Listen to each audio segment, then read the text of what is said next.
before you were here, Jim, the art league that Nigel was the chair of tried to get us to buy a $60,000 banana to put in front of the Wiles Hotel, and we were like, yeah, no, that can't happen. No. On roller skates. On a skating banana, roller skating banana. I forget the guy's name. What? He was, That was the word. Antonio, we're set. You live?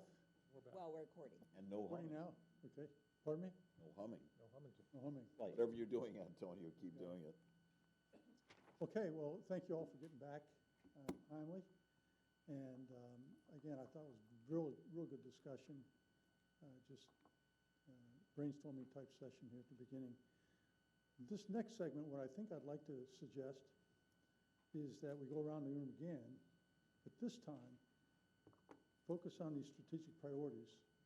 I'd like you to identify individually what your strategic priorities would be. In other words, if you want to keep what's here, just you could simply say, my strategic priorities are going to be the 8 that you have.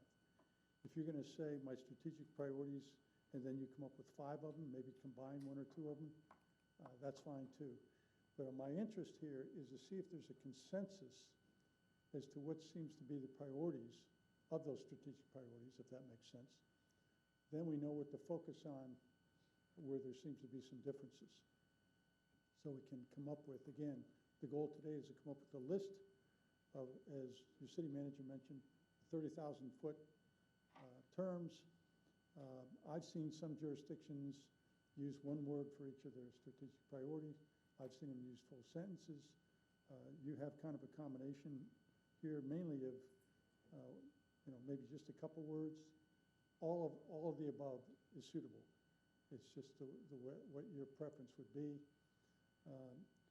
The second part of what I'd like to ask you to do, you've already listened to what everyone had to say in terms of some subsections, including some subsections of these strategic priorities, is to maybe identify a couple items that you feel should be workshopped. And some of you already started to do that. So in terms of coming up with your list individually, and then, matter of fact, I think I'm going to give you a few minutes to do that. Come up with your list individually, and then think of some items that you'd like to workshop that's been discussed here. Once we go around the room and we have that information, again, I think it's going to facilitate our ability to say, okay, come to some agreement on what the strategic priorities are, and then a separate list on what are the items that collectively you would like to workshop. Does that make sense, everybody? Okay. Why don't you take a few minutes and just jot down your thoughts, put your thoughts together before we go around the room.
see a couple of you are still writing, so why don't we just take another, just 2 minutes, finish your thoughts, and then we'll get started.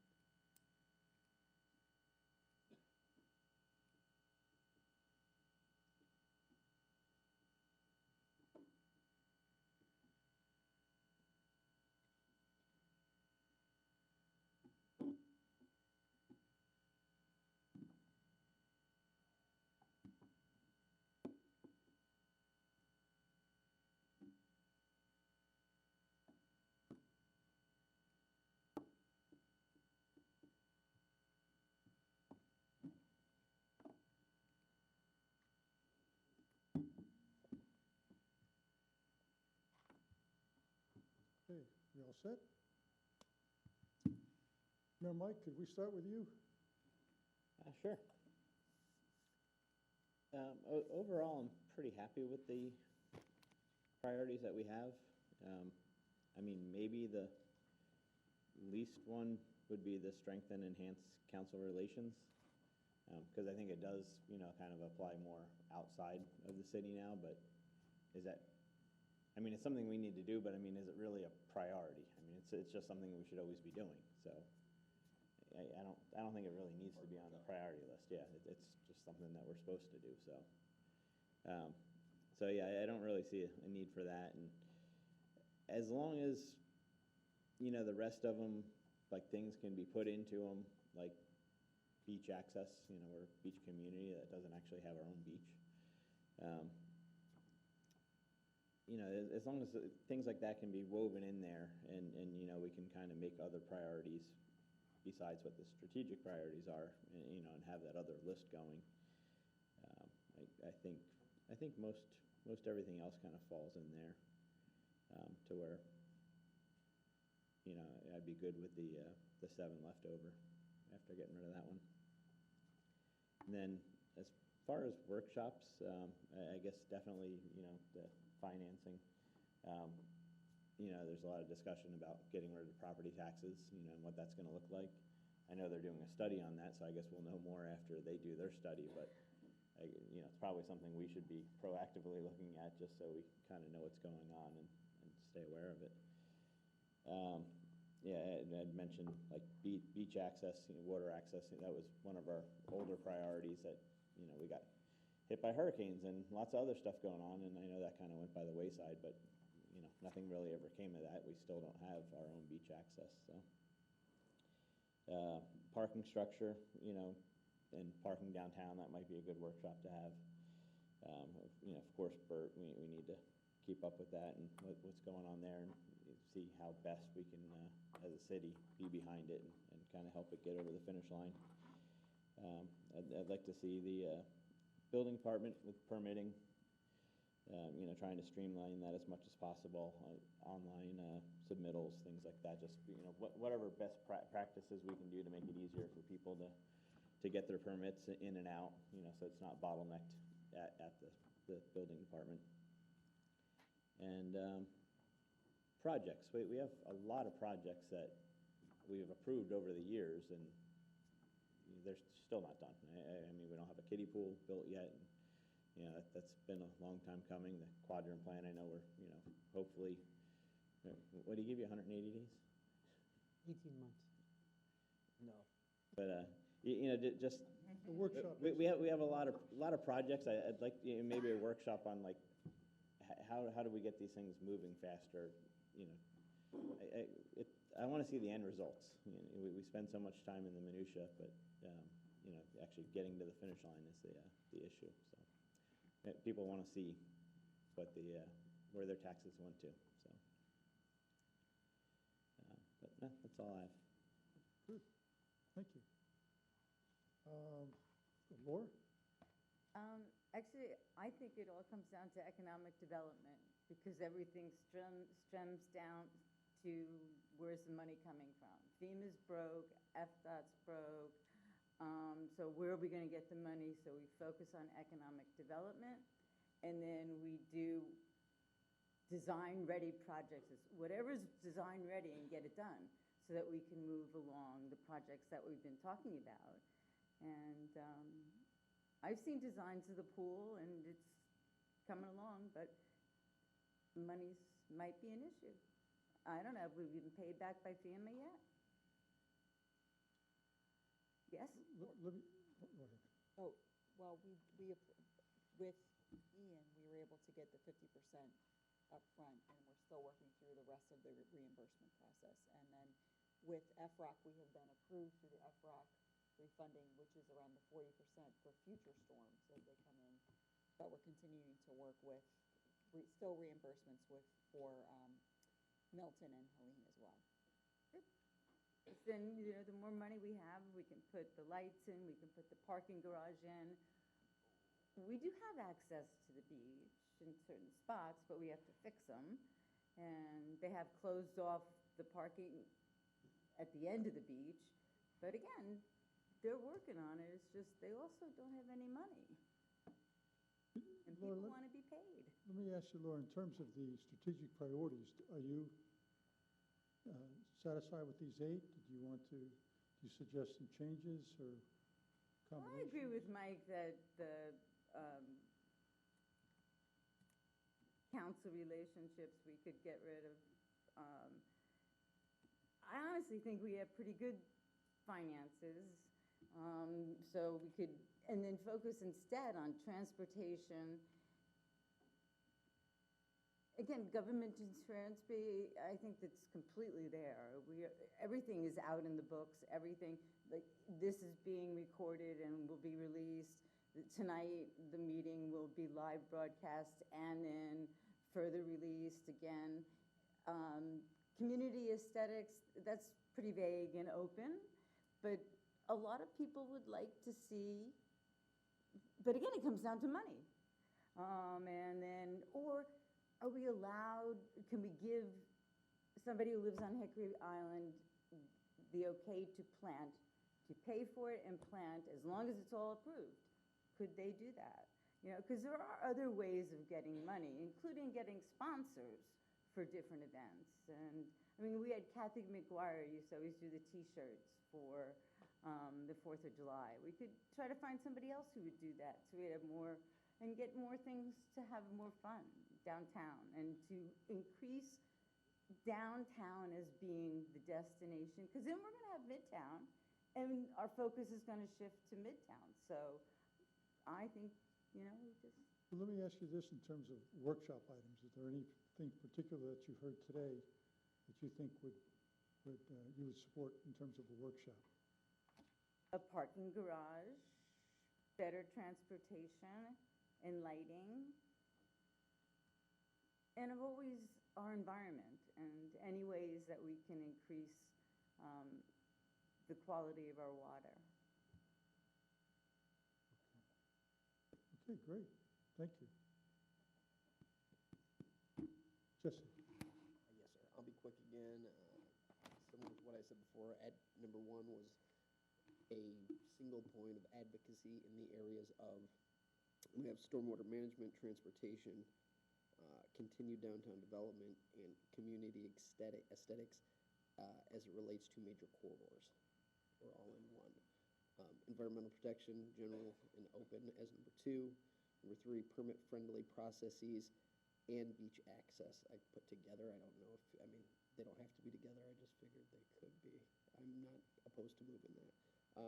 Number 4, governmental transparency and efficiency. And number 5, economic development and the Wi-Fi challenge. So the Wi-Fi, similarly to the beach access, if somebody feels like that's not coupled with the right one, I'm open to moving it, but I just think they should be specifically shouted out in those. Let me And make then- sure I got those. Okay. You said 5. Did you say 5? 5 total. So one was stormwater and transportation, right? Okay, so 1 was stormwater management, transportation, continued downtown development, and community aesthetics on major corridors. So stuck a bunch of those in 1 One. with, so, you know, asterisks. Number 1, asterisks. And then you can kind of get into those Number 2 was environmental protection, just general. Number 3, permitting-friendly processes, and I have beach access with that. Again, that could easily be with economic development. I'm not married to it being there, but, and then number 4, governmental transparency / efficiency. And last, number 5, economic development and the Wi-Fi challenge. And like I said, that, as long as it's on there, I'm not, it makes sense that it's economic development, but if somebody feels strongly that it goes somewhere else, I'm good with that. And as far as workshops, the 2 that I would say is, the Good Bread Building, if we feel it actually needs a workshop, or if we feel it needs a green sheet, I'm open to both ways to, get that taken care of. And then number 2, the parking garage, I think is probably worthy of a workshop, just because, there's, I gave 2 spots that I think make sense. The library going vertical and Feltz, but there may be, maybe there's a private partner opportunity, similar to what we're doing with Baron Collier, where, we can get somebody to put in the money, so we're not coming out for the money to a significant amount, and then, it goes vertical, it goes quicker, we don't have to spend the money, and then we have an ongoing revenue stream. And if we say Feltz, for example, then we don't, we do a 99-year lease like we do with Baron Collier, so we don't actually lose it, but we get them to throw in their dollars on it, and it simultaneously takes care of the parking problem. So I think, a workshop on that specifically could be good. And the reason I say that is because there could be multiple options. Maybe it's us in the county, maybe it's us in a private-public partnership similar to Collier, but I think there's enough potential there to actually make a workshop out of that. Thank you. Yep. Maybe? I do agree with eliminating 6. I don't think that's necessarily needs to be on there. And then adding resiliency to the improved stormwater management, change that to resiliency. Workshops, I think Mike had a good point about doing one on our current projects and where we're at, and that's a great idea. Rails to trails, I think we need to have one on. The downtown area, or one on the corridors, which would probably include that. And then future land use map would be a good idea too, I think. I think that was a great point. We have things that come up to first reading and such, and sometimes we're also in presenting first readings, maybe discussing that, because I know that's been something that, we've all tossed around with presentations coming at second reading, and When you say land use map, purpose of just having an overview and going over it? going and over it, discussing yeah, and how things are presented and such to us, our council. Yep. Anything else? No. Okay. Chris? Well, I'll just start out by, what do I hear the most from my constituents about? The first is obviously traffic and transportation.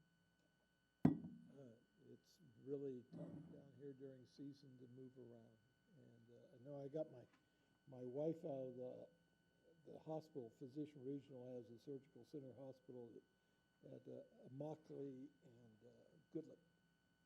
And we left yesterday at 20 minutes till 5, and we got home at 20 minutes till 6 because of the traffic on the north. And we decided when we left that maybe we could be really smart and go down Immokalee West to Vanderbilt, come up to Bonita Beach Road, and then go north to Bonita Bay. Well, unfortunately, there was probably 2,000 other people that already had that idea. So there's just not an easy way to get around at certain times, and I'm surprised it's really gotten worse over the noon hour in terms of which way the traffic's flowing. So I think I hear a lot about that. I hear a lot about bicycle safety. Florida is the leading state in terms of bicycle accidents, and I think Lee County is the leading county in the state of Florida with respect to bicycle accidents. I had a conversation with my pastor over the weekend, and he's literally scared to ride a bicycle. He says that riding a bicycle is something I like to do, but between the traffic with the cars and the electric bicycles that are come up behind you and you don't even know they're there because they're silent. It's a big problem. And I think, so, obviously Bert ties into that, and it allows people to get to work, and Bonita Springs isn't the most affordable place to live. And so, anything we can do to help people get from where they can afford to live to downtown to places where they work, I think is very important. So that's transportation.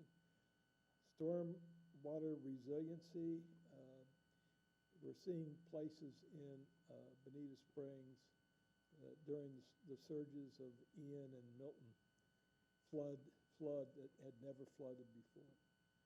And people are getting serious about finding ways, monies, grants, whatever, to raise their houses up elevation-wise.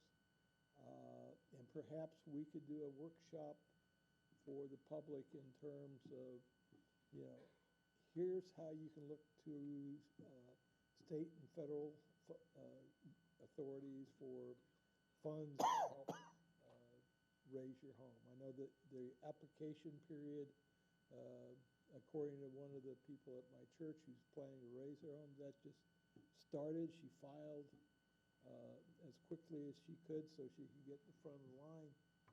But, I think if we have another storm and we have another surge, and it's anything like Ian or even Milton, I think, people are going to be really focused on resiliency. City finances, I think we just need to look at where we stand with our reserves and how do we increase our flexibility with respect to having letters of credit available to us so that we are in the position to take advantages of opportunities that come along. You really can't plan everything that's going to happen over the next 10 years because you're going to have surprises, and some of those surprises are going to be opportunities, and you're going to want to have the flexibility to respond to those. And you really do need to have another set of reserves, or a stronger set of reserves, because I think, hurricanes are going to happen again. They used to happen every 20 years, and now it's more likely they're going to happen every 5 to 7. And I'm not trying to take a political position on that. I just think that's sort of the way it is. The Gulf is getting warmer. And then economic development, we've got a problem in terms of where, we're not an affordable place to live, and are we really attractive as a city, even in city government, for people to be able to commute from Cape Coral or Lehigh, especially during the season, in order to have a job. And if our retailers and our restaurants are in government, if our staff at code enforcement or our city hall or wherever, Parks Department, is not able to hire people because they can't get to work, then that's a problem. And I do think, that we do need to have a serious conversation about how we look at associated dwelling units and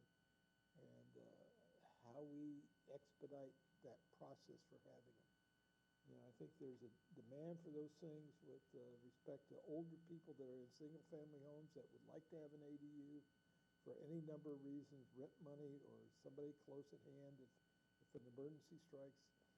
But I think we could do a workshop on ADUs and just, let's put it on a piece of paper what we can do along that line.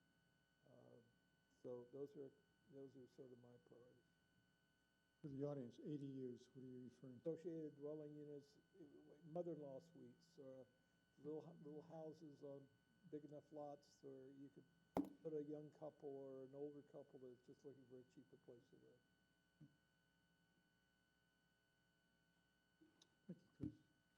Thank you, Chris. Nigel? So, private business, when you look at something like this, you have a needs, if you had these 8 items, you'd have a needs list and a wants list. So I put it down to the needs list of stormwater resiliency, enhancing city finances, including level of strengthening, economic development, which actually in itself incorporates community aesthetics. Anything we do is going to incorporate that, so that gets rid of it, and transportation.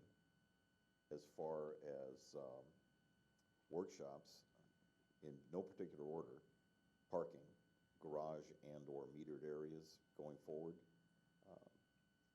the Rails to Trails project and the benefits, don't see any downside to Rails to Trails.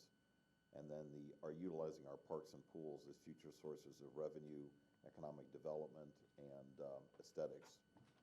And I think that would be a great workshop, one that we'd want to spend some serious time on. That's me being brief. Thank you. Jim? Ditto on resiliency, stormwater management, and I don't know how you fit, the discussion earlier was encompassing also water quality. The only reason I tie those two together is because the two major studies that were done in 19 and 20. But also bringing the whole umbrella in about emergency management, how we approach emergency situations, whether it be a wind event or whether it be storm surge or whether it be flat-out flooding. Two, and obviously there's debate in terms of our overall financial strength within the city, but I think to invest the immediate time in the future to go through expected revenues for the next 5 years for the city is key, and evaluate that versus our priorities within the city. Both in terms. Workshop item you're talking about? This is just in terms of priority. Priority, It would okay. fall under, blah, blah, blah, blah, blah, blah. Strengthen and enhance city finances.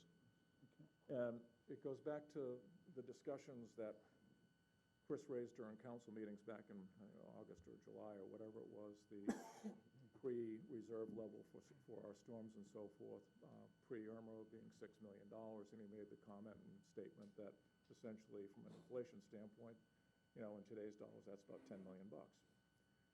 I know we get money for it in theory from the state and federal and all those other wonderful things, but at the end of the day, it becomes a waiting game as to hoping like heck the county or someone's going to give us that money at no interest with no immediate requirement to pay to go ahead and take care of those needs until the FEMA money or whatever comes. So we can't get there immediately. The step that the council took this fall relative to increasing the millage to bring that additional $600,000, and I think the number was on that was a good step. But I think we just have to ask the question is, what's our revenue? What's property tax going to be? Where are the different pieces going to come? And and with our priorities, do we have the money to do it? If not, how do we change it? Transportation clearly sits there. But again, I scratch my head other than I sit there and from my district and I look at, when the heck is the county going to put a stoplight in front of Midtown? God only knows, and I don't necessarily control that, and hopefully our dear commissioner on the 27th will have an update as to when that will happen. But when you look at, to Jesse's point and everyone else's point, we are bound by county roads. Bonita Beach Road, Bonita Grand. I've got 2 streets, East Terry, Logan. That's it. Everything else is county. So from my end, how we approach the jams from coming out of the fire station and that type of thing are all issues that we got to work in partnership to the discussion about how do we enhance our relationships, primarily outside of this council, county or whatever. So I guess I'd put the transportation flows in there. And right behind that, to Nigel's point, and Jesse's comment, is the whole, that bundle called economic, and Laura's point, it's economic development. How do we leverage our business corridor on 41? How do we leverage to continue to grow the revenue sources from downtown? How do we leverage the growth down Bonita Beach Road? So anyway, that's all economic development. How do you bring people here? It ties into how we look. What's the presentation we make and all of the good stuff. And the only other one is kind of the environmental protection piece I separated from water quality. And with a number of our developments and projects, we have given up wetlands by proverbial allowing the developer to write checks to buy wetlands in the center of the state. But also within my district, there is a large portion of the land immediately to the west of the Crew Preserve and area that's designated as a Florida panther natural habitat. And again, apparently you can buy panther credits, and we'll relocate the panthers, and we'll, I don't know where to, but Relocate the Panthers. but anyway, that's a consideration that we have to leave out Repatriation. that, because as we continue to develop in the undeveloped areas, we are pushing those bobcats, panthers, and all the other natural habitats away. So that's it. Oh, workshops, some level of strategic planning. What do we want to be when we grow up in 25 years? And two, to the discussion before, Bonita Springs Government 101.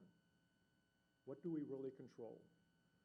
You know, people don't understand that out of every property tax dollar that we collect from them, we get 6.1 cents. That goes to the city. 27 cents goes to the county, approximately 24 cents goes to the state school district, 23 cents goes to the local school district, 14 cents goes to the fire district, and then we get 6.1 cents. Then you got the library, you got the Save the Ducks, you got all that other stuff below it. So at the end of the day, people don't understand we cannot solve all the problems in this area, and how we partner with those other resources for money, and the fact that what we do control, we just do a good job with communicating to our public as to what are we really about. We'll help facilitate what they want, but we can't do everything. And did I have anything else? Yeah, is that? Yeah, just a quick footnote to that. Municipal governments differ in terms of the services they provide. Bonita Springs is a good example. I mean, it's not your job to necessarily to provide a certain type of municipal service, but your job to see that it gets provided. And it just so happens, in your particular case, used to be people think of local, state, and federal government like a layer cake, local, state, federal. And now it's like a marble cake, because it's all blended. And you can go from one jurisdiction and they're providing police services, another one, sheriff's providing the service. Fire district, they may have their own fire department, or a fire district is providing. So the idea of a 101, Bonita Springs 101, really good idea. It also gives you an opportunity to explain that transparency part to the citizens as to what services you are being provided and where you do have control over, and where your money does go to. So I think that's whatever that's worth. I think it's a good idea, simply because of the differences and the confusion, which I heard earlier this afternoon from some of you, that people have some confusion as to what the city's doing. Yes, I've Nigel? got a question, either of you or Jim. Bonita Springs 101, I get it. Who are you trying to get there? It all goes back to the engagement type thing, and there's multiple ways of engagement. One, how do we outreach and say we're doing this? And from my end, it's a connection with the gates, the gated communities down Bonita Beach Road, and educating those folks that are here for 6 months and a day. And this is what you're getting for your property taxes, and what we're all about, and greater engagement with the city. And two, when we do these things, I mean, whether we do the permitting things discussed by Chris, and Jesse's point, is when we do these workshops, or we do this, there's no reason why we shouldn't take these processes for permitting, commercial, residential, or whatever. Those things need to be recorded on YouTube, so that when that homeowner or whatever picks it up, wants to look at it, here's Bonita Springs, how you go about the permitting process, and go out that way. And it's likewise with the government. So the government would be, here's what you get for your property, here's where your property taxes go, this is the services that we provide, here's what we buy from the county, your library is a separate district, and then take them through each of our departments. What are the 4 or 5 major departments? Here's the budget for it. Here are the major roles and responsibilities for each one of those departments. And again, you YouTube those suckers, you put them out there, and yes, they've got a shelf life that's relatively short. But if you do this once every 2 to 3 years, it provides a means that somebody can reference that may not be able to attend the session. But just so I'm clear, so Reader's Digest is, this is to educate the public, Yes. our constituents. Yes. So, for the record, if you are not a City of Bonita Springs employee, would you please raise your hand? We have two members of the public here today. Exactly. A public hearing that has been advertised. Three. Three, I'm sorry, I apologize. Let me suggest this, you could have it as part of your budget workshop, or multiple workshops on budgeting, and have no delusions.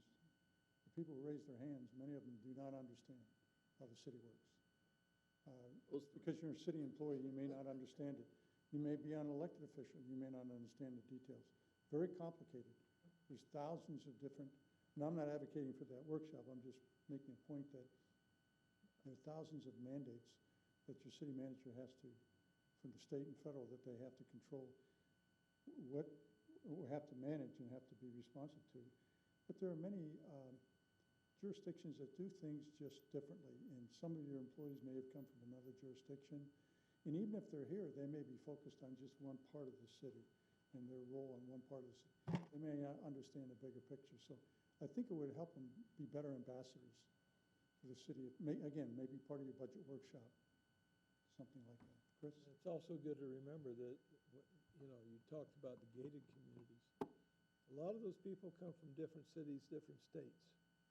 For example, the president of Bonita Bay Community Association 4 or 5 years ago could not understand why they had any project that they had to go through the permitting process of Bonita Springs. Because in Wisconsin, that authority to do self-permitting of projects is delegated to the gated HOA. And it just, so so what people bring with them down here as far as a knowledge of how city government works could be quite a bit different than the way it actually works under the Florida statutes and so forth. And that's part of the problem.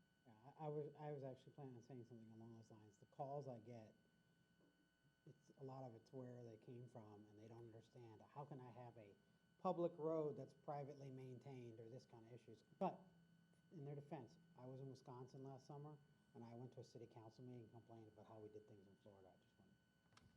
So we're giving it back.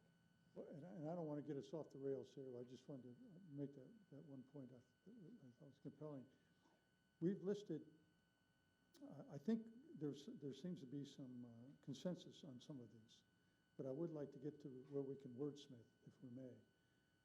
And there definitely seemed to be a consensus on item number 1, stormwater management. Now, there's some discussion about making it stormwater management and resiliency. I guess I would like to open it up for someone to offer, either recommend that we leave the wording as it is, recommend that we add the word resiliency, or some other aspect of, some other wordsmithing of that number 1 strategic priority. But unless I heard differently, I think that was one that was consistent with everyone here. Is that Yeah. correct? I think the way Jim, We add it. yeah, I think the way Jim said it with the resiliency is, I think that works, because that's a buzzword of the state, and it unlocks dollars. So, I mean, and a lot of the stuff that we're talking about would be covered blanketly under that. Improvement. Yeah. And even hardening their buildings, et cetera. So now with this first one, you have an adjective, action word, improve, or verb, I should say. Improve stormwater management. So would it be improve stormwater management and resiliency? Yeah, I Okay. think so. Is there a consensus on that? We don't need to take a vote in this. Okay. So we got one. Second one, I did hear transportation also seemed to be something that was repeated, was transportation. And there was some subsections regarding that. People talk about lighting and talk about trails and things like that. Is what you have presently, maybe it's, facilitating some transportation system or safe system or something. There's some concern about what I heard is just being able to even bicycle, even though you may have an opportunity place to do that. Well, the only point I would make is that sometimes when we talk about transportation, we automatically think of cars. So maybe it's multimodal transportation. Multimodal, real good term, and I think to go along with what Jesse said, that's in vogue too, in terms of what people understand from the state level. We just call it that instead, to make clear we're looking at more than just cars. So what is your, so what do you, what would you call, I mean, what words would you use to describe that second priority? Let's call it multimodal transportation. Is there consensus to add that? Yes. Yes.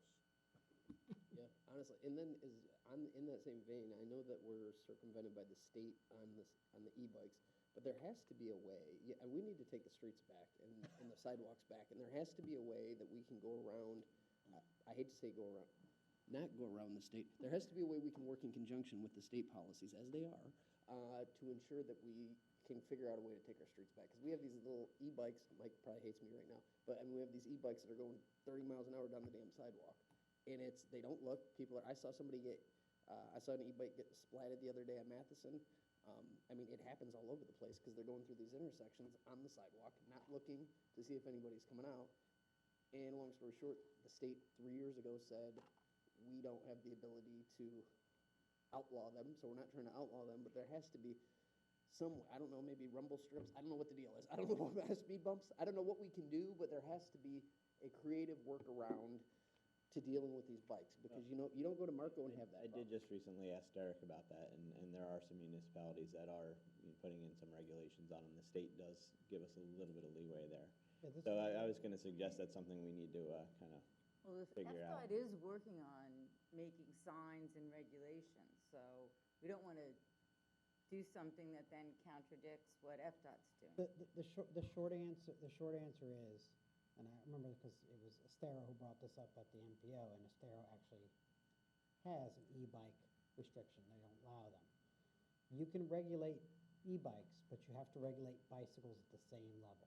So if you say no e-bikes on sidewalks, yeah, no bicycles on that's sidewalks. what I thought it was, yeah, so.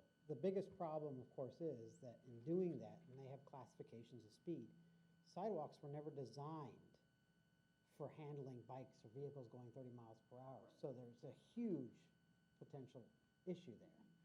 So now that the state initially preempted, and then they started to walk it back and give us more authority. So I think it's probably still an evolving issue.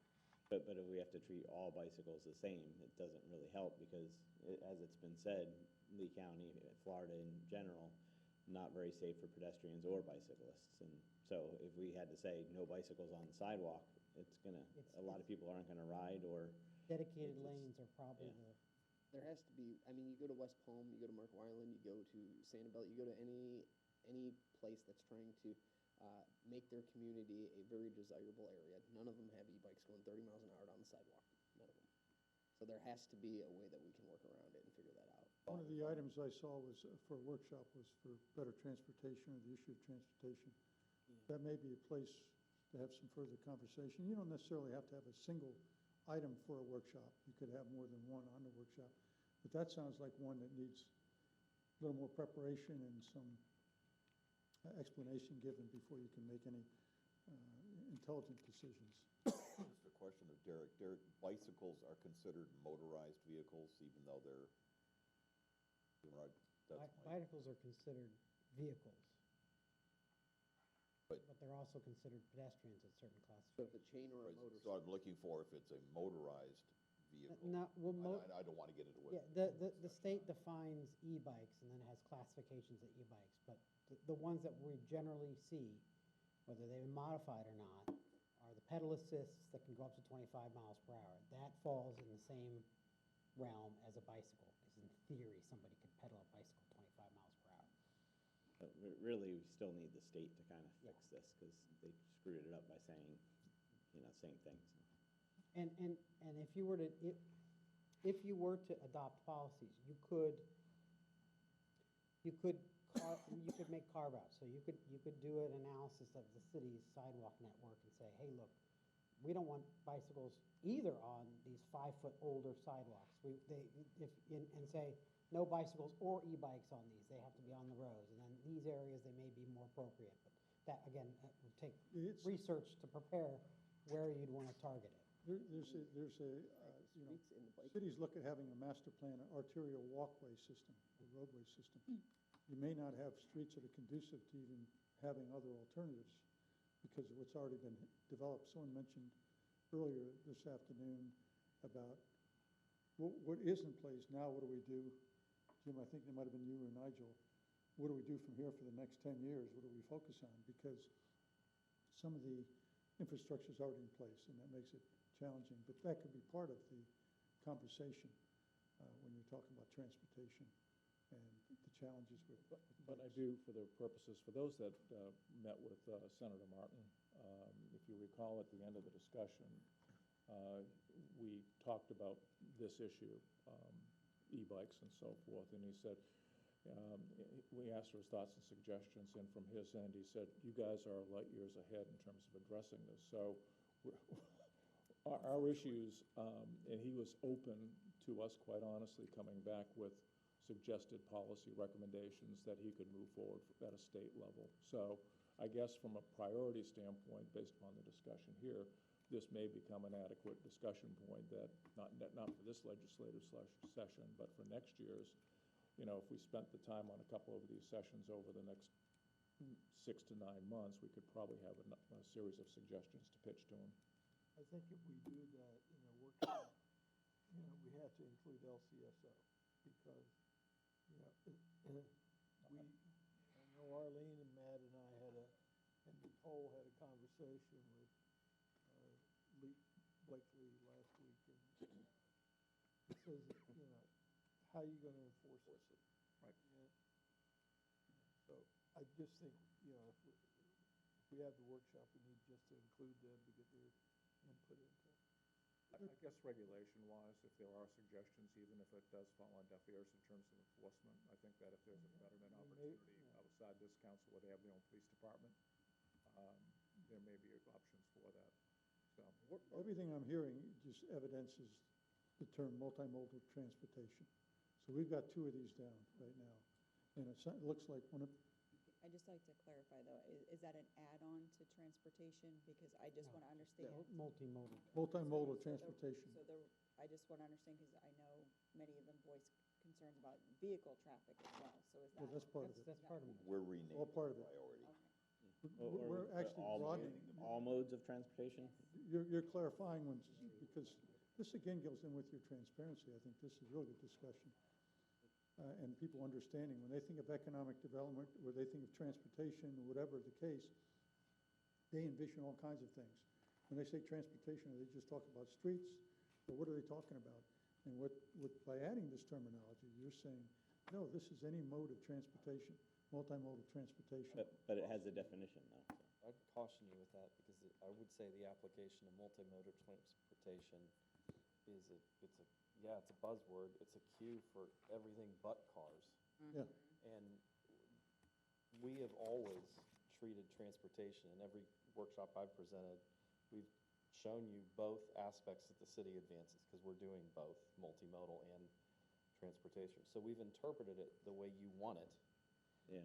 But if you change it to this name, the folks outside of this organization are going to think that you narrowed it to bicycle, pedestrian, trains, other forms. So you got to have some way to couple this so that you're looking at both. What might be more helpful is to improve vehicular and multimodal transportation. Yeah, I think that would be a good way of doing it. Something like that would. I think Matt has an excellent point. And the thing with definitions, depends on who you talk to, is what they mean and how they're used. But I think Matt's got an excellent suggestion, because that clarifies particularly those agencies who just deal particularly with grant funding that are multimodal, that had nothing to do with streets.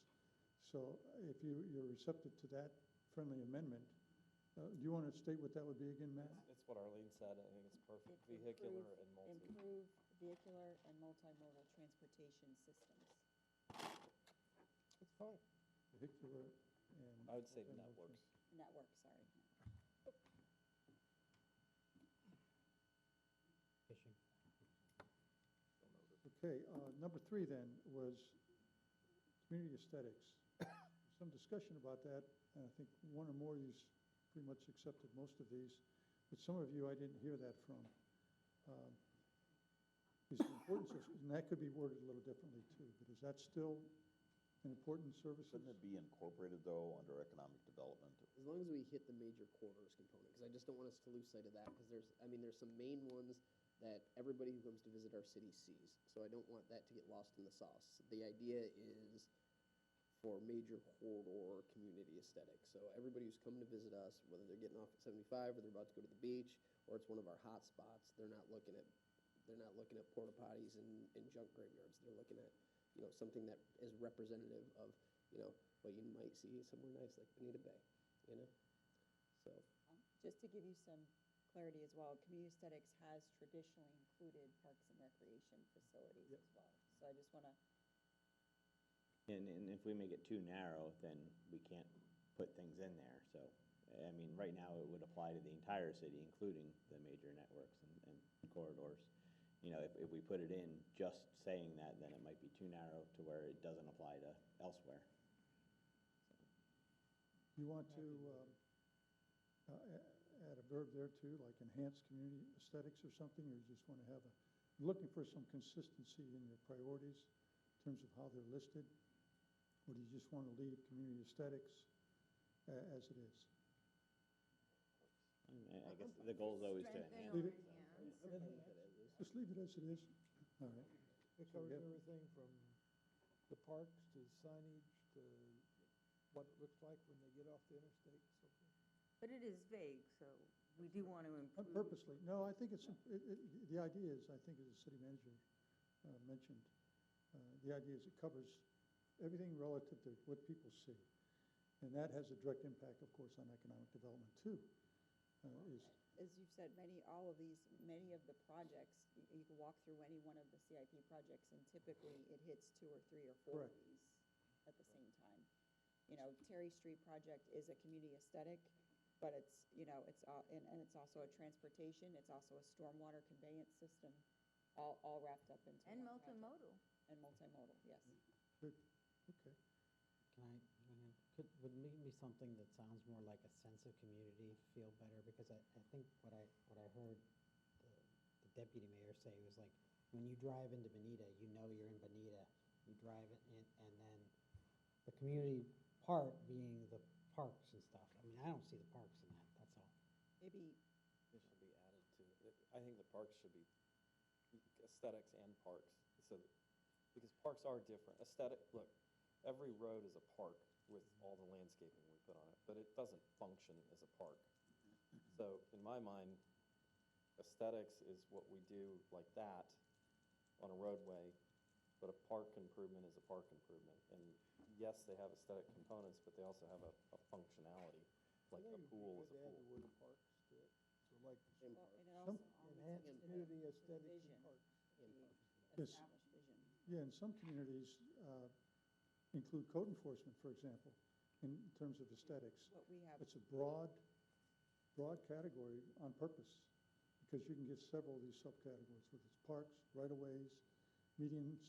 I just think parks, yes, they have aesthetics, but there's a function that you do at a park. If you go to a pool, you don't go there to appreciate the view of the water, or most people don't.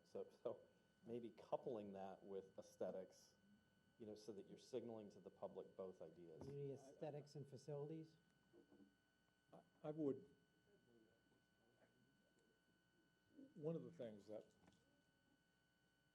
I'd look at, and I agree with Jesse in terms of all the gateways and stuff like that within the city, because you have to accentuate our assets in this city. But I think that there are a number of needs that Laura brought up about the pool area, and a number of the other, by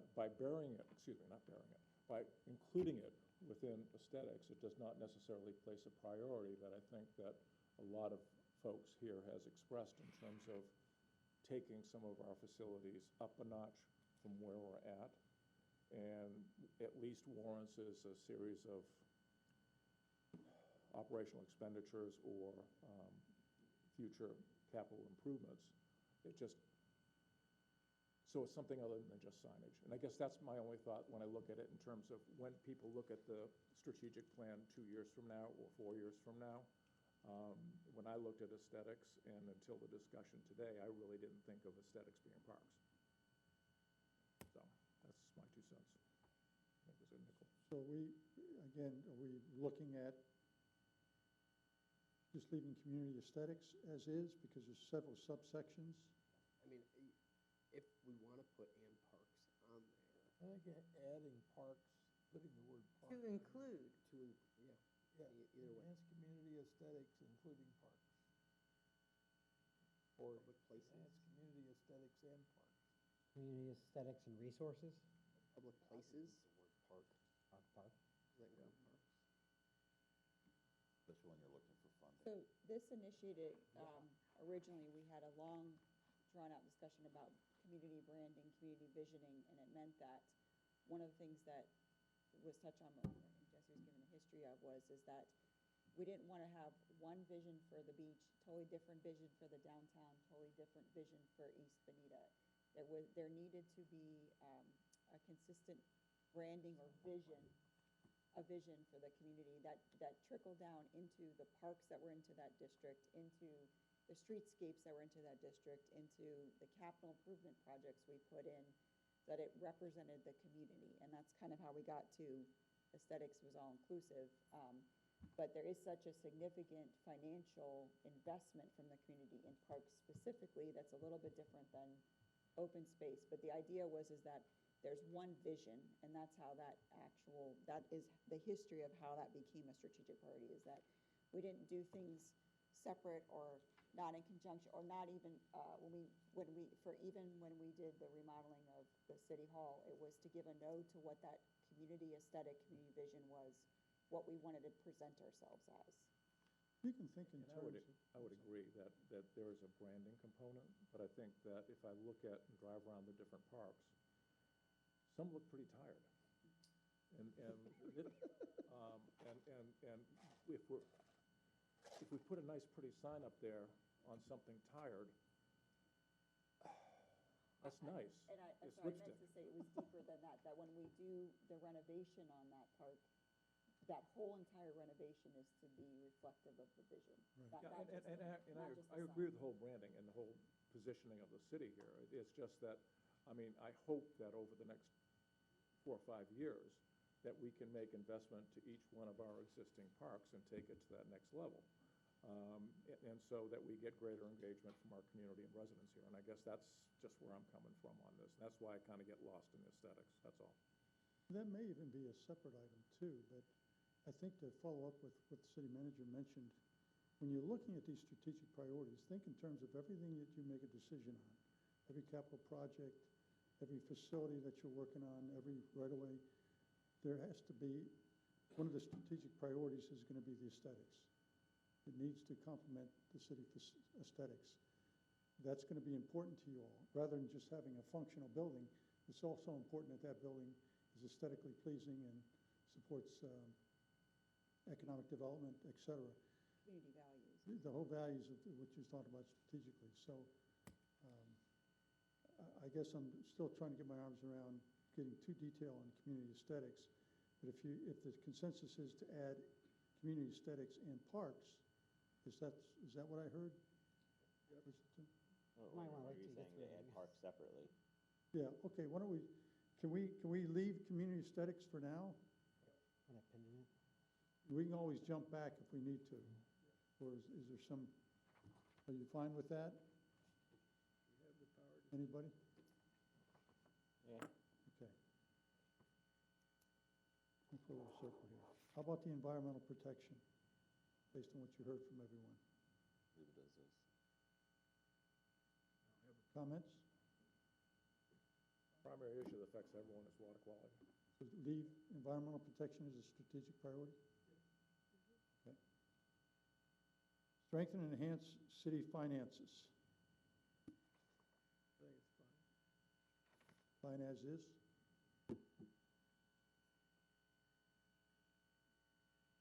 Was that, so economic, okay, do we want to separate economic development, downtown, Wi-Fi, and city finances, or are these are all individual separate things? Because they could be tied together as well. I just don't want to lose anything along the way.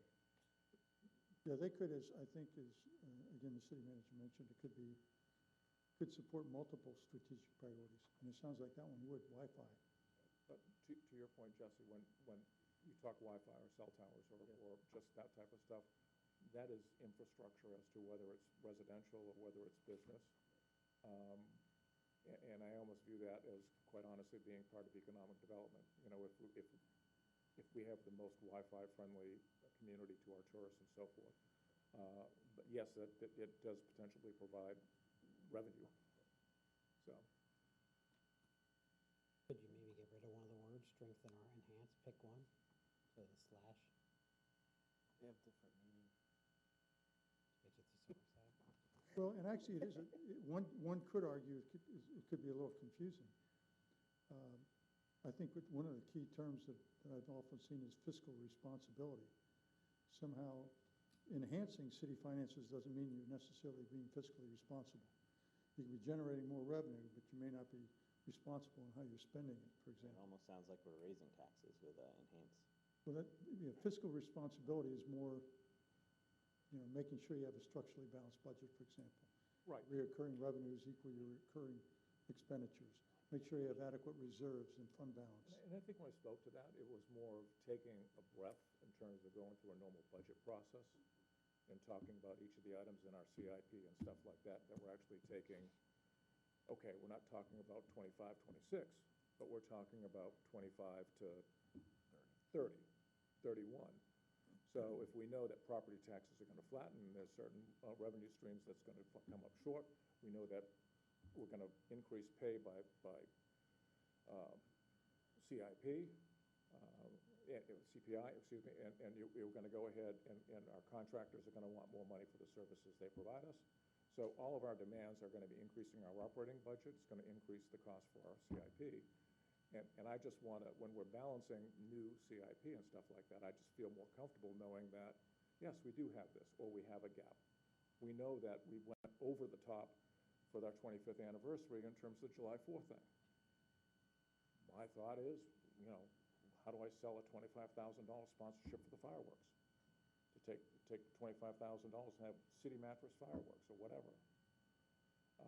So that some of that burden is actively discussed, so it removes some of our operating burdens that we have, so we can pay for the core infrastructure stuff that we do day in and day out. That's just my thoughts, that's all. I have raised that issue, and Laura was kind enough to point out, you get into trouble if then, you mentioned City Mattress comes before council, and they get what they're asking for, but then some people say they're only getting it because they paid for the fireworks. So that's why. I understand the conflicts, Laura, and quite honestly, you can argue that in terms of a variety of where money is passed around in the city. So I think other communities have leveraged partnerships with enterprises, and where we want to maintain the high level of some of our community stuff, I just throw out, how do you manage it? How do you effectively do it? How do you fully disclose it?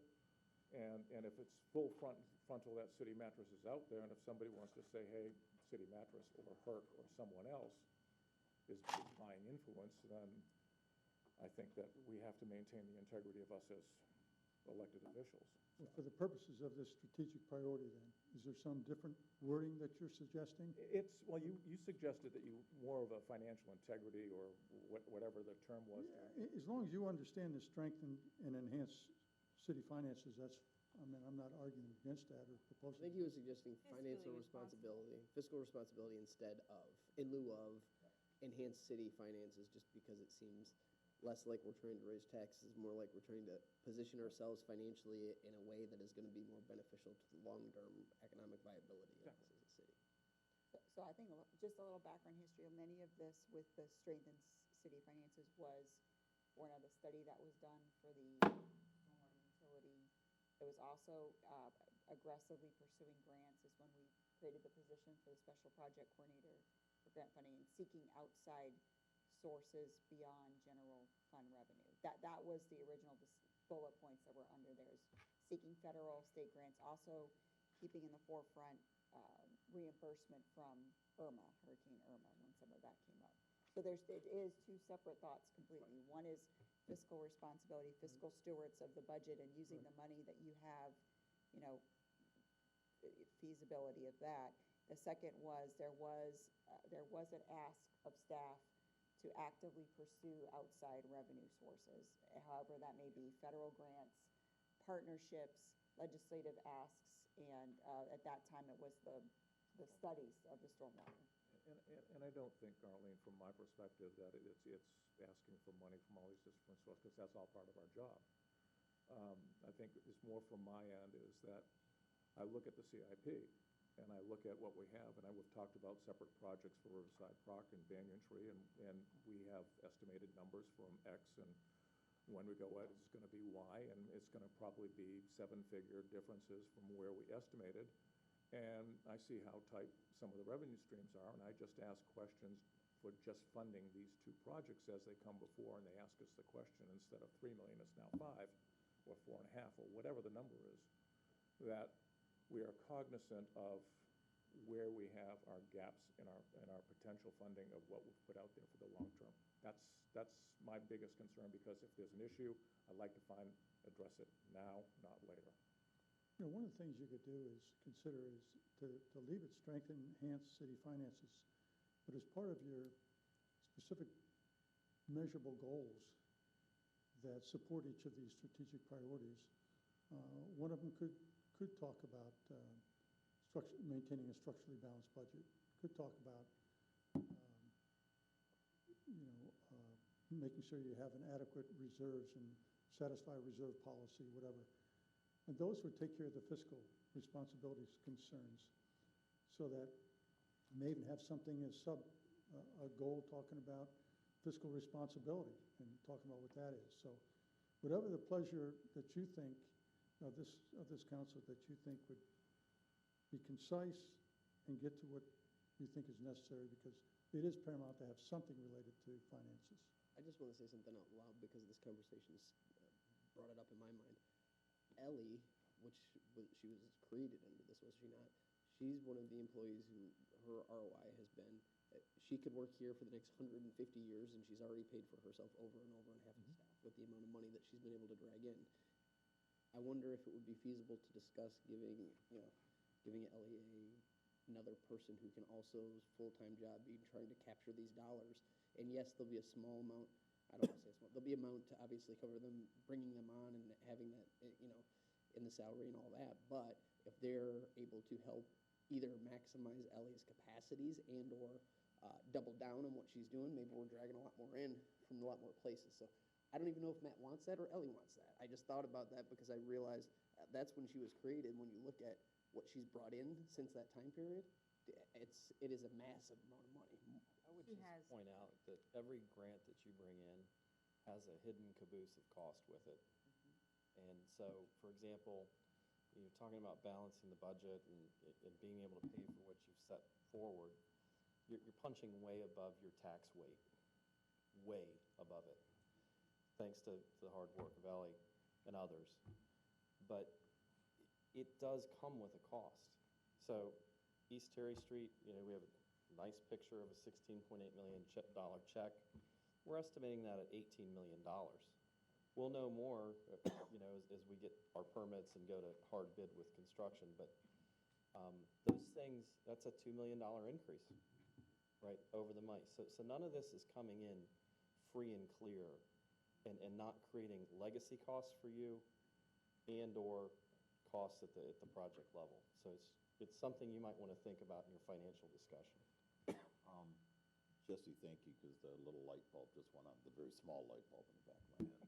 Arlene, you remember this, but public-private monies, we've talked about it now and then. You remember our first 10 years, we had several projects here in the city where either money wasn't available or it wasn't accounted for. And actually, it used to be the city manager and the mayor would reach out to the private sector, and the park that was on Lover's Key, the children's park that we used to own, I think we turned over to the county. They were short $10,500 for concrete. That was a lot of money back in 2004. I got a telephone call. We're short $10,500. I think there's a sign about this big on a little bungalow down there that has Home Bank on it. But they would do that as a city. We did that. Why can't we start looking at something like that where you find not necessarily a grant writer, but somebody goes out to create public-private partnerships for the city? Let me interrupt something. I'm loving this discussion. And this is the type of good discussion for for a workshop as a follow-up, but I'm loving it. But for the purpose of staying focused. Sorry. No, like I said, all this discussion has been really, I think, a really good discussion. But I think that, I think what I'm looking for is some wordsmithing if necessary. Well, if For people have, strengthen and enhancing city finances. if people have a problem with enhance, you could shorten it, just strengthen city finances. And that would pretty well, strengthen and enhance, sort of, to me, sounds like the same words. So just say strengthen city finances. Is there a consensus to accept that amendment to what you currently have? I'll second that. Keep it simple. Works? Okay, great. Thank you for that. To clarify, we're writing great headlines. Is the next step to logically take that 3 to 4 sentence description as to what each one of these means when we publish these? Well, this would be up to what you and the city manager decide to do.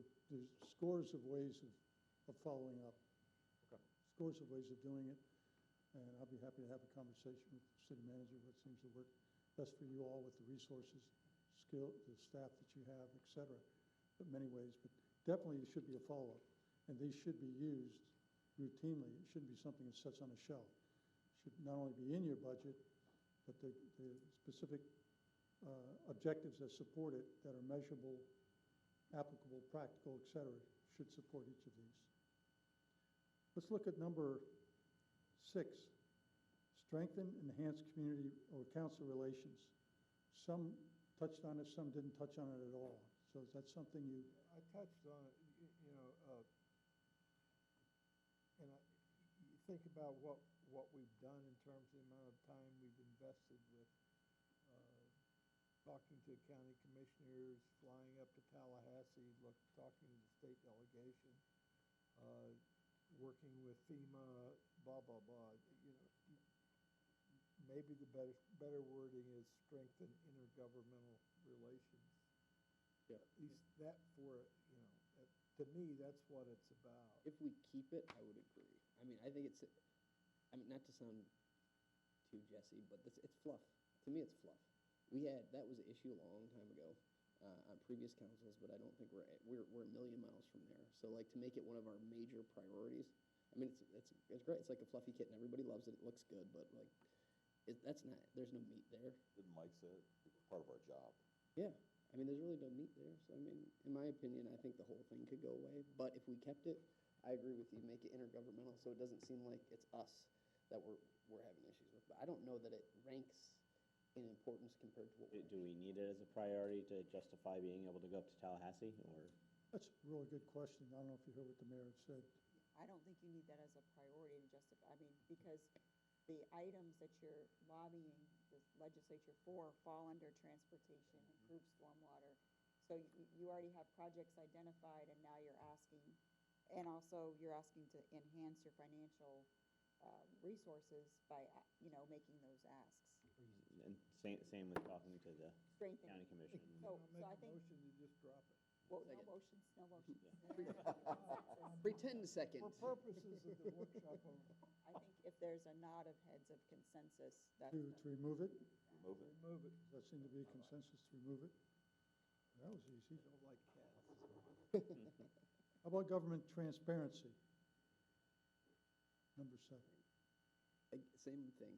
I feel like we do a really good job on that as is. And not that it's not important, but again, I feel like we're meeting the burden there. And it's just, I don't feel it prioritizes up there with, our transportation, stormwater. Like, I think all of the main points that we're talking, these have to be like the main points. Like, is that important? Sure, but I don't know if that's, to me, and maybe it is to you guys, so I don't want to speak on anybody else's behalf other than mine. But we use it as like community outreach also. Yeah. So, I mean, either rebranding it or dropping it, but. That's the biggest thing from my end, is how we know when somebody comes in for permits on major developments and so forth, this could be 2 years before they put the shovel in the ground. And to go predicate decisions on the 15 people that are solicited and show up during the summer because everyone else is gone during the summer does not engage the public to provide meaningful dialogue as to what their feelings are for our growth going forward. And we've got a gap by just putting the tombstone in the newspaper. And we have to get better at engaging and communicating with the public as to business that's being conducted by the city for the purposes of transparency and so forth. Because to see all these people that get jazzed up a year and a half after these developments come in, this dialogue needs to happen up front to avoid the money being spent by the developer and all the other people coming down the road, down through this whole process. And I guess that's the whole thing from my end when I go through that. How do we engage the public? I mean, it's not tombstone ads. It's part of our jobs, to Mike's point. It's how do you engage your constituents in your district? But at the end of the day, are we doing fully, I mean, if they go to the website, do they fully know that there is a hearing or a comprehensive plan review or whatever? Is that front and center in terms of dialogue? We do a great job in terms of events. But where we're trying to move forward strategically, moving forward and so forth, I guess, I don't know where that fits in this whole thing, but that's really where, from my end, is this does require money for, are we doing it with our social media? Are we doing it in all the different approaches to reach people? So there is some money that is required to evaluate and possibly change how we communicate with people. That's Well, let me just add that I don't think this council wants to be known as the one that took transparency off the strategic. Oh, and optically, that's a very good point. Optically Yeah. there, that could just, The optics are maybe important. just stay there. So do we leave community, government transparency? And I think we leave it. I think we leave, I did, during mine, I said in efficiency in there, just because within the permitting processes specifically, not to pick on John and his department, they do a great job, but there are certain things that can probably be streamlined that we hear from, people on a regular basis. I have to go in to the building and physically bring in my paper to do this, and there's, if you guys did it like, community A, it would be a 5-second process, but it's antiquated systems, and so I think efficiency, it just kind of gives us the ability to pivot and make things better. And if that means it costs more money, if John's like, hey, you know what, if you gave us, $50,000, I could turn over permits, significantly better, fine. But it kind of leaves it open for the ability to try to streamline those things and make them more efficient. And then again, if it's a matter of money, come talk to us about it, because there is definite benefit to us investing in something that's going to make us a better operating machine. So your suggestion is? It's just to add use that efficiency, government transparency and efficiency? Yep, that's it. Just adding efficiency onto transparency. Doge, kind of, yeah, similar. What about Thoughts, comments, downtown? consensus? I like adding efficiency to it. You like adding, how about, anyone else? I'm okay with it. The issue? Okay, sounds like there's a consensus on that, government transparency and efficiency. Then we're down to economic development. So is Wi-Fi on there, or is that under there? Well, I think Wi-Fi is like a short-term goal of what we want to get done, where the priorities are, Wi-Fi is going to fit under certain priorities as why we want to do the Wi-Fi or the. The only reason I mention it at all is because it's going to be a Herculean task, because it's something we've been trying to do for 3 years, and it's a tangible thing that we can be like, hey, the Wi-Fi works here now. So then when we go to, how are your dollars being used? Like, what are your tax dollars going to? If we can't say anything else, we can say, you can go down Bonita Beach Road and you can still use Waze now. Because, right now, it's right in front, go in front of City Hall. It's like, it is very bad Wi-Fi. So if nothing else, A, it's going to be tough to do it, but B, if we actually do it, it will be felt by the entire community. And then we can at least have, something there like, oh, wow, well, that council sucks, but you know what? We can use our cell phones on Bonita Beach Road now. So, we did something, we gave them something. So that's the only reason Wi-Fi is something that is kind of stuck on my mind there, because it's that elusive thing that we have yet to be able to tackle. We'll put it under economic development. Yeah, I think that was one of those items is that one of the workshop items? Yeah.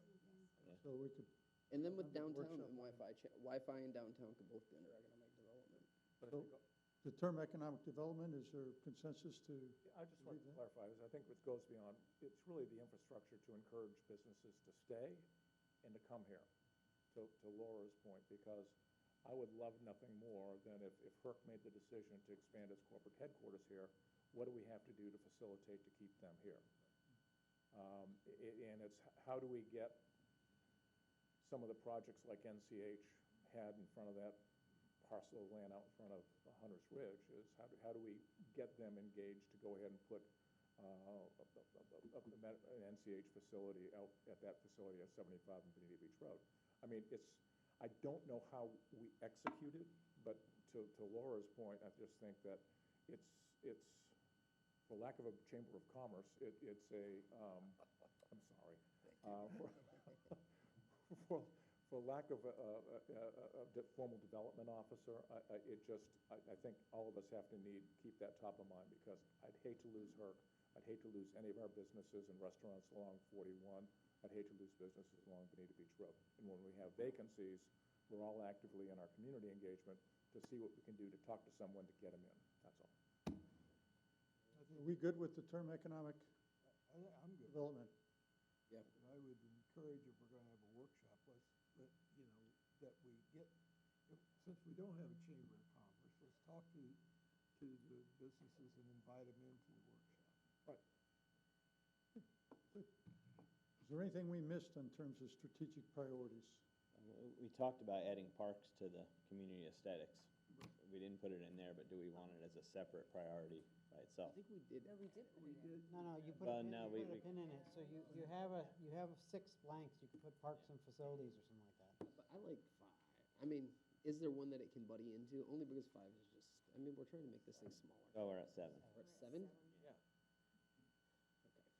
Okay. And even though you, 3 to 5 is more ideal. well, never mind. Wants and needs. So is the But as question, Arlene has been pointing out, everything is interrelated, so we're redundant in some ways, so. Agreed. so any addition to these 7? I have 7. I'll just repeat them quickly. The stormwater management, resiliency, Improve vehicular and multimodal transportation. improve, Are those first 2 together, or are those 2 separate? Separate. separate. And they. I had vehicles and multimodal transportation, but that doesn't sound right. How did you state that, Matt? Improve vehicular and multimodal transportation. Vehicular and multimodal transportation, Those 2 are together, but not the, networks. that's the second. Again, some of these you have a verb ahead and some of them you don't. Like stormwater. I'm just listing those without a verb right now, just if you want to change it, change it. Stormwater management, resiliency, No, we have vehicular and multimodal transportation. We have improved stormwater. and Pardon me? then Improve vehicle transportation, community aesthetics, let's find a verb. It's improved. So we already, Let me review what I have as a consensus. A whiteboard would be helpful. Let me, what I review, and if there's something, let me go through the list and make a note if you're seeing something different. One was stormwater management, resiliency. The other, that was number 1. Number 2 was vehicular and multimodal transportation networks. 3 was community aesthetics. 4 was environmental protection. 5 was, read my writing here, strengthen city finances. 6 was government transparency and efficiency, and 7 was economic development. Is that what you all? You had a So you dropped enhance Pardon me? city finances. No, we And when you read it just now. Yeah, we dropped enhance. It's just strengthen city finances now. Okay, so I didn't have that. So Matt, did you say? The way I had it was you had everything except on 1 and 2, they had improve. Right. Improve, okay. So we had stormwater resiliency. No, it was No, improve improve. stormwater management and resiliency, improve vehicular and multimodal transportation networks, and then it went down the line. The rest is, And environmental.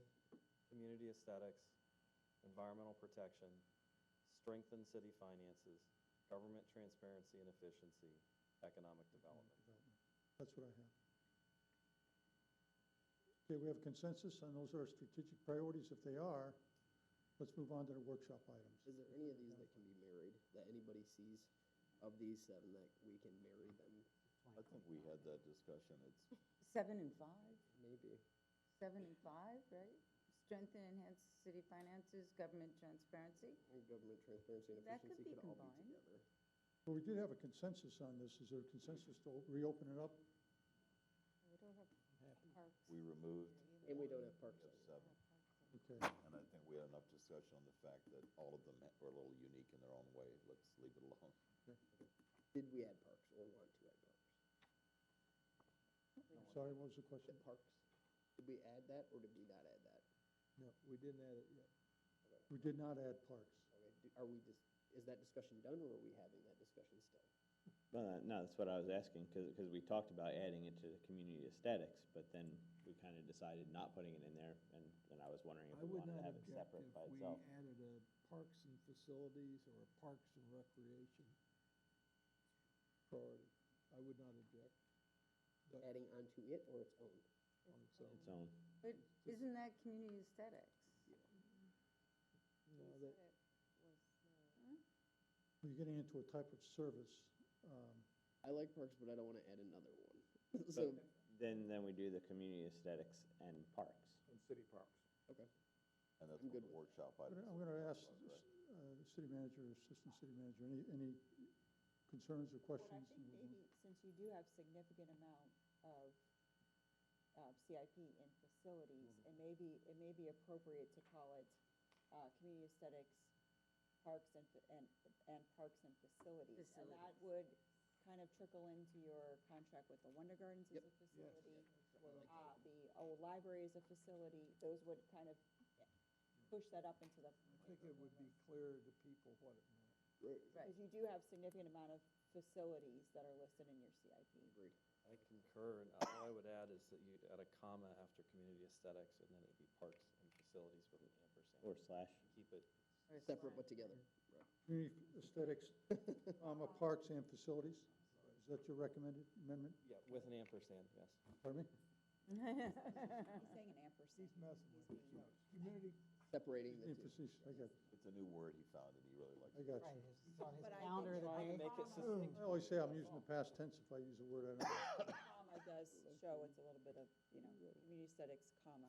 Well, let me ask then, is there a consensus for that amendment? yes. Yes. Okay. Well, good. I'm going to move on before we make any other changes. Let's look at the workshop items. I know your time is, again, your rarest commodity, so I want to make sure we get that accomplished today. Here are some of the items that seem to be brought up. Seeing where there's beach access, financing, i.e. property taxes. Let's start with financing property taxes. Is that a separate workshop item? I don't think so. I don't- I don't think. Or an item that could be part of a workshop? They don't have, Part of a workshop, yes. Okay. I don't want to be the one who said it doesn't need to be part of the workshop, but I don't think we need a specific workshop on property tax, because this is, I mean, that's the one time generally that the entire community's here, we're all generally not all on the same page. So I don't know if we need a whole separate one to. can you have that as part of your budget process, budget workshop? It is already.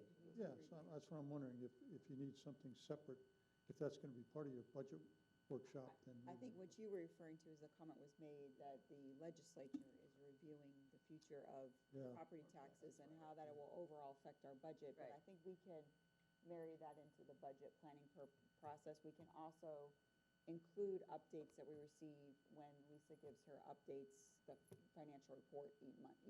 We can I think we have sufficient direction to keep a tab on that and keep you updated. Okay. How about the beach access one? Yeah, I like that, but, and I also, there was a discussion about 4 years ago when I first, now, wow, longer than that, when I first got on council, 20, I think. We were initially talking to the county, and you guys may remember this potentially, about giving public access for free parking for Bonita citizens. So their county, right now we have county spot, we have a bunch of it. They're not all open and operational right now, but under normal circumstances, we have a number of access points, but they're owned by the county, not by us. And there was discussion briefly about, yes. Just one correction, I'm sorry, it was the state. We were talking Oh, about. the state. Okay, It was sorry, yep. Lover's Key State Park, and it was about some sort of discount to be provided to. For citizens. Bonita Bonita residents, right. Bonita residents, if they could show proof of residency. So I think I heard when you all were having discussion, there's two separate issues going on. One is, Jamie mentioned the current condition of the beach out there, the current sidewalks, access, which is a community relations with the county. We need to continue conversation there. Secondly, Mike discussed many previous conversations about up here, our own beach, our own access, working with the state for access at Lover's Key. There's always been discussion, or when there was a vacation of certain ends of right-of-ways where there could possibly be a waterway access, how do we integrate public access to that for canoe kayak launches? That happened in the downtown, that's happened off of different streets that had ownership issues. So there was two separate goals, kind of, is what I'm hearing out of it. One is the existing facilities that we have, how do we work to get those in good working order again, pre-storm conditions? Separately is how do we advance public access to waterways, beach, and river, any other public waterway bodies? And that had been a goal off and on for many years about public access. I think, Mayor, this was one of your ideas. Is that along the lines of what you were thinking about in terms of a workshop item? Yeah, and multiple things can be put together, because we don't need a workshop just on, the one, but yeah, it would all be beach and water related, so. Okay, well, let me ask. To do that, then I would suggest that I think we probably all got the invitation to go out to the celebration of the new facilities out at Lover's Key. So I went. Me too.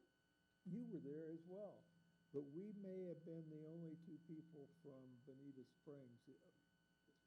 That whole, I'll say, the informal leadership group over things that happen at Lover's Key is Fort Myers Beach. Beach, And absolutely. we need to figure out how if there's a need to have a better voice into what the plans are for Lover's Key, because it sets in Bonita. It's ours. That could be tied into this beach access workshop item, right? Now, moving on this, only because I want to make sure that we get through these other workshop items. But it's ours. But it's in Bonita It's Springs. the second, Well- it's the second most visited state park in the entire state of Florida, and it's in And Bonita. it's always top 10. Little bit Sounds of like there's a history. general consensus Bonita Springs used to to. include that as a workshop item. That's what I'm hearing. Yeah, and the postmaster changed it. The next item I have has to do with parking structure downtown. Definitely, I think we need to. Is that a separate one, or it could be part of it? Because some of these may Is it- take, is it not only parking as separate, or but may take parking- multiple workshops. Parking in downtown. Parking / parking All-inclusive. garage. Yes. An all-encompassing parking Okay. session. Yeah, I'm putting Well, as soon as Baron Collier starts, Wonder Garden's gonna have a real set of. Exactly, yeah. How about building department, streamlining building permitting practices, building department permitting, streamlining practices? I think we pretty well got that covered with, John reporting on how things are going every time we ask him. He does a great job. After the hurricane, we were the best in the whole county. I mean, they're doing a good job. And he worked on Fort Myers Beach. Yeah, and he worked at Fort Myers Beach too. Well, I think we started implementing the monthly reports, so I think that's something we can cover within the monthly reports. Okay. And then I think we've heard multiple times about online permitting, and maybe we can get some updates on that and what is needed to push that over. Great, good idea. Before we leave that, I guess my question, go back to you, and we were discussing this a couple of months ago, Chris, about the need to have greater integration between BSU, the fire district, and basically South Florida Water Management District. Are we at that point that we have a It didn't include South Florida Water Management District, it was just BSU and the fire department. There has been progress made in terms of coming together with BSU, and we're back to sort of the old relationship we had with the fire district in terms of collecting fees and so forth. So there's been progress made. I think what would be good is for John to give us another update in terms of how the merger of those permitting processes are helping people get their So permit. no workshop, just a presentation at council. Yeah. And BSU is now sending a liaison to our meetings, and I'm going to their board meetings. And so there is communication going on. Okay, so I think we've got that covered, separate with the updates. Also had projects status. I don't know if that's part of your capital improvement workshop, part of your budgeting workshop, or is it something separate to looking at? It's sort of ongoing. So for example, if you recall, because we changed the shifting of this a little bit, you did have a presentation on transportation projects in the CIP and stormwater projects. We want to continue those, doing those like an hour before a scheduled council meeting and walk through. Facilities would be one of them. Parks and Recreation is one of them. We will take a deeper dive in the events as well. Code enforcement is coming up with one as well. So we would continue those, and sometimes we'll be asking for an hour workshop prior to, as part of the budget planning purposes. It doesn't need to carve out a separate workshop No. just for that, because you've got that If covered. if That's if you're receptive to that? Yes. Next, I had parking garage. I think Oh, we just did did that. parking Covered it. garage and parking downtown. Parking Oh, we did, stuff. okay, parking downtown, that goes together.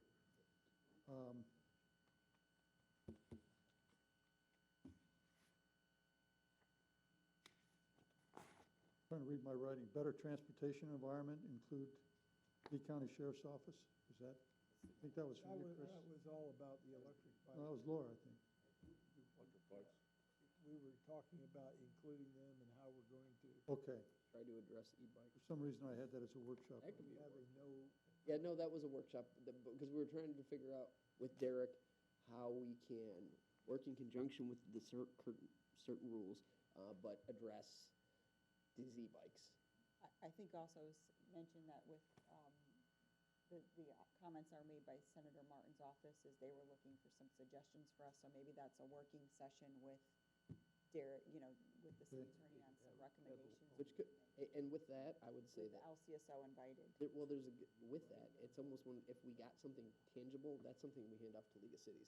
Only because they can advocate from the state level, and then that's not one of our asks. Because if we get 3 asks, and then they're like, well, I did that bill for you that fixed the bike thing, and I'm like, okay, well, I want $7 million for this, so that doesn't help me. So we don't want that to become our ask. I'm okay with helping us put it together, I just don't want it to become, That wasn't necessarily an ask, it was more of how can I change the regulations to help you Because in I've your spent effort. some great time in your downtown and I'd like to help you. yeah, he was. I went to downtown coffee with him last week in the morning, and he saw firsthand the bike situation. So I think he would be amenable. I just don't want it to be an ask. I don't want to affect the money. Yeah, I don't want to affect the money, but I want to help. It's not to hurt our dollars. The next one I had was the Good Bread, is it Good Bread Building? Good Bread Building, is that one for a workshop? The good bread structure. Good Bread Structure, Yeah, Not a Not a- workshop. I think that's a green sheet. just need a match. Yeah. I think that's a green sheet. I think, We'll do so a it. green sheet essentially, we get to do a council member item, and if nobody wants to be the bad guy, I'll do one. Change order to the so very at this point, we won't set that aside. And parking garage, parking structure, we already talked about, right? That's gonna be tied into that. Next I had was, in current projects, it sounds like you've already got that covered again. Rails to trails, is that part of the In progress. e-bike transportation? we're dealing with that most council meetings, so. I think, yeah, I don't know if it needs to be, and I'm not against it, but I'm a huge advocate for it. I don't know if we need a workshop We for need to it. separately work, at least at this point. At this Might point, need a workshop in Later. terms of finances. yeah. Related to, But that could evolve from some future conversations at the council meeting, is that what I'm hearing? how much are we willing to commit? And maybe And I think that's other How are we gonna do it? partially determined, but our session, you know this, our session is 90 days. So, I mean, I think maybe this is assuming we end up getting nothing for it in the session, and we know that's what we're getting, then I think we're in a better spot to be like, all right, so now let's look at what we can actually potentially do. That's a pretty strong assumption. Yeah, but I do think there's. And I would suggest to you, just because we do come up with a list of some workshop items, it doesn't mean it can't be amended. You can't add as time I goes think on. the request is eventually gonna be asked of you all of where you are financially with Yeah. where the council feels comfortable being financially with a commitment. Because that seems to be asked over and over. I think there's three things. There's getting the memorandum of agreement, there's getting the commitment in terms of what we want to do through either actual funds or a letter of credit, and then there's renegotiation of the price. Renegotiation of what? The price. Purchase price. Because, Is that actively underway, Chris? is it actually underway, the renegotiation? No, the gang of four, or three, or whatever it is. Yeah. The agreement. Yeah, the memorandum of agreement, you know, when I, There was a brief draft provided by Trust for Public Lands. What needs to happen is a joint meeting where we have, and that meeting is Chris has next week. had conversations with the mayor of Esteros and representatives of Burt, but we need Collier at the table to determine, you know, how the letter will be drafted. Either we need Collier at the table or them to tell us that they're just gonna go ahead and buy their piece because they need it for Veterans Parkway. And, okay, so your running point on this, if I can be helpful, I mean, I can call Bill McDaniel today, and he'll give us a straight answer. That's the great thing about Bill. It may not be the answer we want, but at least we can. Bill McDaniel, he's like he's, on his second term, he's kind of a heavy in the Collier Commission, but he's somebody I just have direct access to, and I can be like, hey, We just need to ask them to come to the meeting, it's set for next Wednesday. do you want Amy Patterson, like the county manager, or do you want him, a member, or? Scott has agreed to Trinity attend. Scott, Don Scott's she's wife, there. she's the head of transport. So you want Trinity, so if we, She already committed, she is their. She is coming. communication Director, we need an elected official. okay, so I could try to get you Bill McDaniel. But yeah, if you could reach out and ask him, like, what is the likelihood, what are you gonna do? Are you gonna come join your neighbors, or are you gonna just do Well, your this- own thing? That's the May I make a good and bad thing, suggestion? Bill. He'll come and he'll be like, Again, real good conversation, he'll be like, maybe we We're but I'm digressing. thinking we're gonna But need if to he says move not on with to- these workshop items. I think it'd be helpful for staff if we had a workshop, so we understand the financial commitments and where everyone is comfortable at the level, because there are going to be asks from our neighboring jurisdictions at where we are. For the rails to trails. Correct. I'm gonna put that down as a workshop item. Well, with this also, could somebody email, if you want me to reach out to McDaniel, can somebody just email me the details of the meeting so I can just text or ask him? If you want me to reach out to him, just tell me when, where, and all that, and I will. March 13th, isn't it? Jesse, I can get Send it you to all me. the. 13th, is there a time set for it yet? 2 o'clock, March 13th, here in Bonita Springs City Hall. March 13th? Really? 13th? At what time? 2. 2? At City Hall.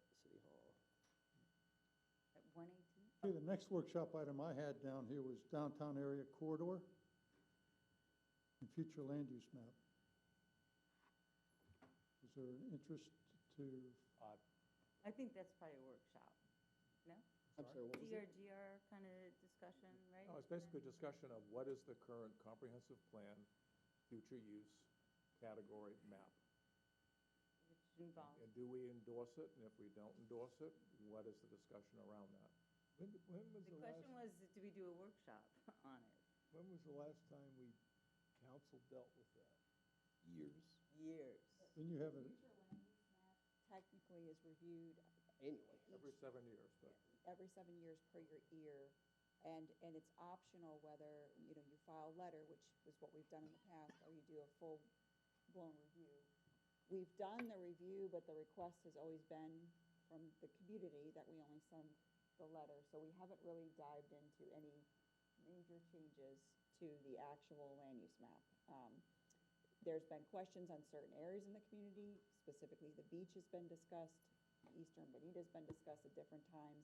You've placed different overlays on certain roadways. And so there's, as far as, and there's been quite a few public community workshops, which we've rotated at the fire station, the library, some here as well. But there probably has not been a working session of the city council specifically on those discussion items. But you can participate, of course, when we go through those reviews, so. I would just caution with that said, when and if we do the A, first of all, there's going to be we're going to get way more community involvement and attention than we're thinking we are, and it is going to be a largely divisive issue. And the fact that we have not done it, not re-upped on it, has probably, and I may be wrong, Derek would know better, maybe it have potentially been beneficial in some of the legal actions that we've had, because it's been brought up, and we're like, hey, we've discussed it, but we didn't go back into it to relitigate it, because there was never a time amount that, you have to do it within 3 years, you have to do it within, we've never done it. So they can't use the fact that, hey, you guys are supposed to do a second one against us. We do a second one, then we're gonna have to rubber's gonna meet the road. So now it's gonna go the way we want, or it's not, but now we're gonna have developers who are gonna be able to come in and be like, hey, you guys were supposed to do this was the holdup, now you've actually done it, and hey, I like the results, so guess what, open up. So we have the potential for, I think what you're discussing has already been amended. Oh. in the comp plan.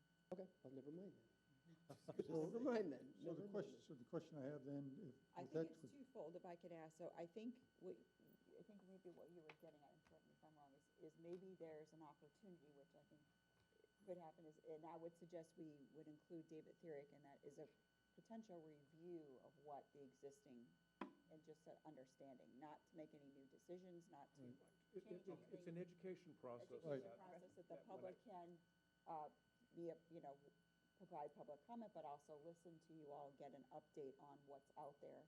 That could also be beneficial in the future when we go through the next cycle, Yes. that we would have identified some bullet points that we want to work with, whether it's Dr. Banyan or whoever we work with, to see if we address. And we've done, on a smaller scale, similar, out of transportation has borne requests for certain overlays, Exactly. requests for certain land use changes along corridors, some smaller items, but it hasn't been done as an overall look at the whole map. And it's the map that it's not just east. It's basically downtown. It's basically, you see the variety of zoning issues that have come before us, where whether it's and my biggest concern, as we grow over the next 10 years, are we in lockstep as to how we want to leverage what that reflects? That's all. I mean, do we like the densities? Do we like the stuff that's going to go through as this community transitions over the next 10 years? A lot of that housing stock is going to turn. I believe our city attorney actually said that it would behoove us to address that sooner than later. And I think the idea of the middle part of the city and the infill makes a lot of sense, but the areas that we're discussing are gonna be west of 41 and East Bonita, and that's where you're gonna run into. West of 41, it's a hope and a prayer, and you're gonna have the entire community out there with pitchforks, because they don't want flowers planted, they want nothing. No, they right? want flowers. Right, okay, they do want flowers, but other than that, they don't want it. And then if you're going to the DRGR, you're still talking the same thing. But the area that we wanna actually do it is the infill portion, really 2 and 5 essentially, where we could make a difference. But I feel like when we have the broader discussion of those zones, all of this, the oxygen in the room is gonna be, what are you trying to do west of 41, or what are you trying to do in the DRGR? When the reality is, where we need to do the work. I mean, I think one. what may I interject here? What I'm hearing is this is a workshop We need item. a workshop. Yes. That's- Yeah, thank you. I really hesitate to jump in on this because it's really good, and the fact that you're talking to each other and the way you're talking. Why are you here, Dr. Reinforcing, but I really appreciate that and your courtesy to me in terms of moving on when we need to move on. So that's definitely a workshop item. The next one I had listed down here was actually two I had here, maybe combined, but how to use resources to raise homes. There's a question about raising, I think Chris had this question, and also housing assistance For septic. with ADUs. Chris, this was yours, right? Yeah, No, go ahead. no, I just think that we need to have a workshop and invite the public in, make it advertised as to what's involved in being able to raise homes. There's people that are interested in doing that, how should they, what's available to them in terms of federal and state resources? How do you go about it?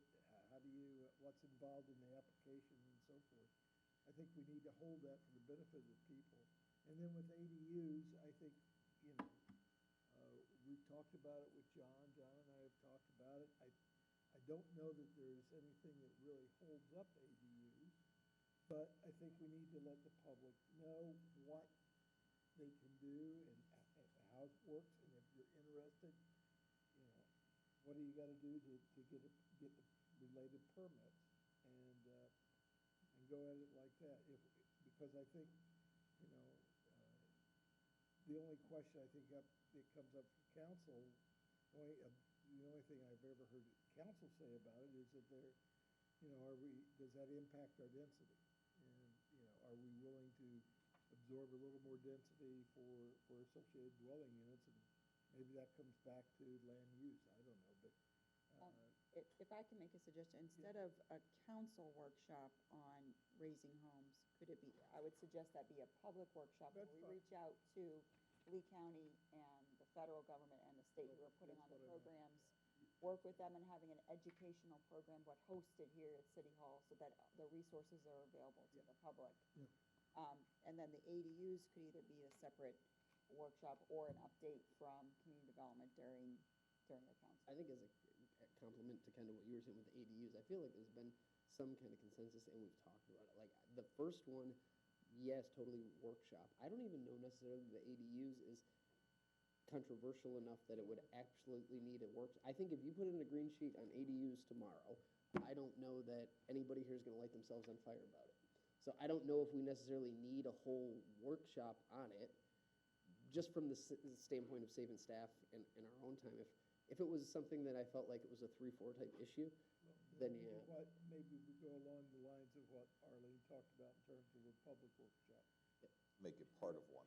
And have staff advise us if there's anything that we actually need to do prior to that workshop taking place, or if we're ready to host a public workshop on it, because there's a lot, I think there is a fair amount of interest. Good.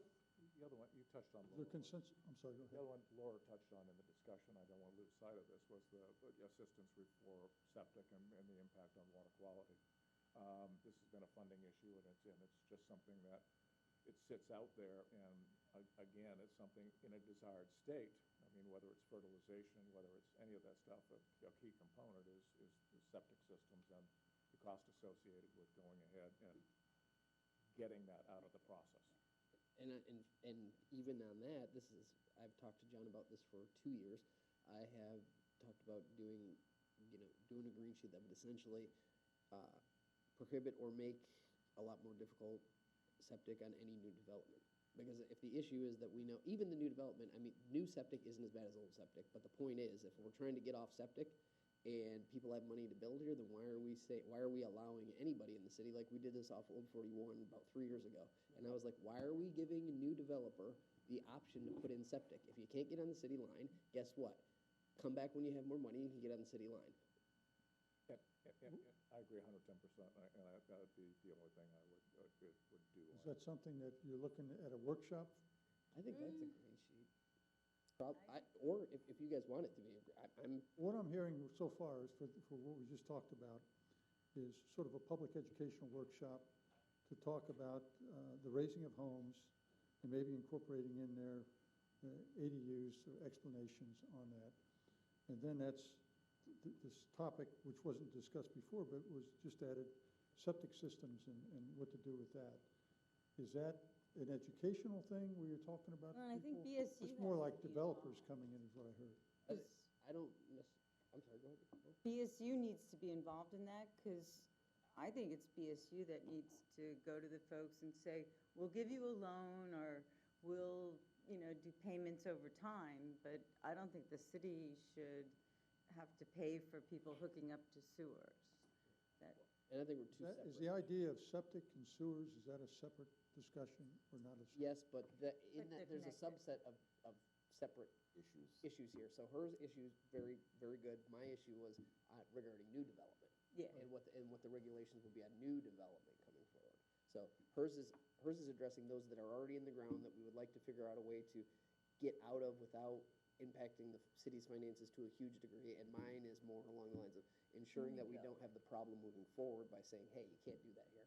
But didn't we already change that? No. Because we canceled somebody that wasn't already connected. I tried and I lost.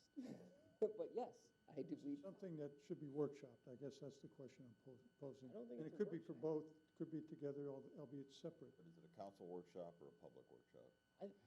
Community honestly, development, do you guys have anything to So, say? yeah. so one thing I recalled with the discussion regarding the new development is that the BSU does need to be at the table of that discussion. And we had started a process of council meeting individually with BSU because there was some proprietary information they wanted to kind of show you and share with you where investments were made. well, John Jenkins came out and he showed us all the things he did in Morton Grove and all that stuff. So, and we've got new council members who haven't actually had that opportunity, so maybe just like a side bullet point, not necessarily a workshop, but an opportunity for each of you to meet one-on-one with John to look at. No, the- no. Or not, I'm Andy. sorry, Andy.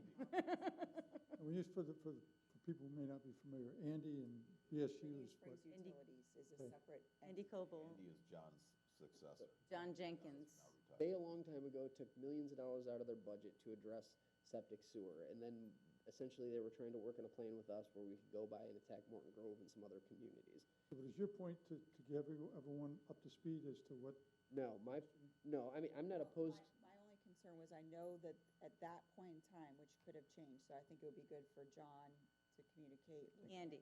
and see, is that the reason that language was in the land development code is because there's potential that they have conflict, that they can't actually provide the service. So, I mean, 'cause you're looking at me, I'll speak then.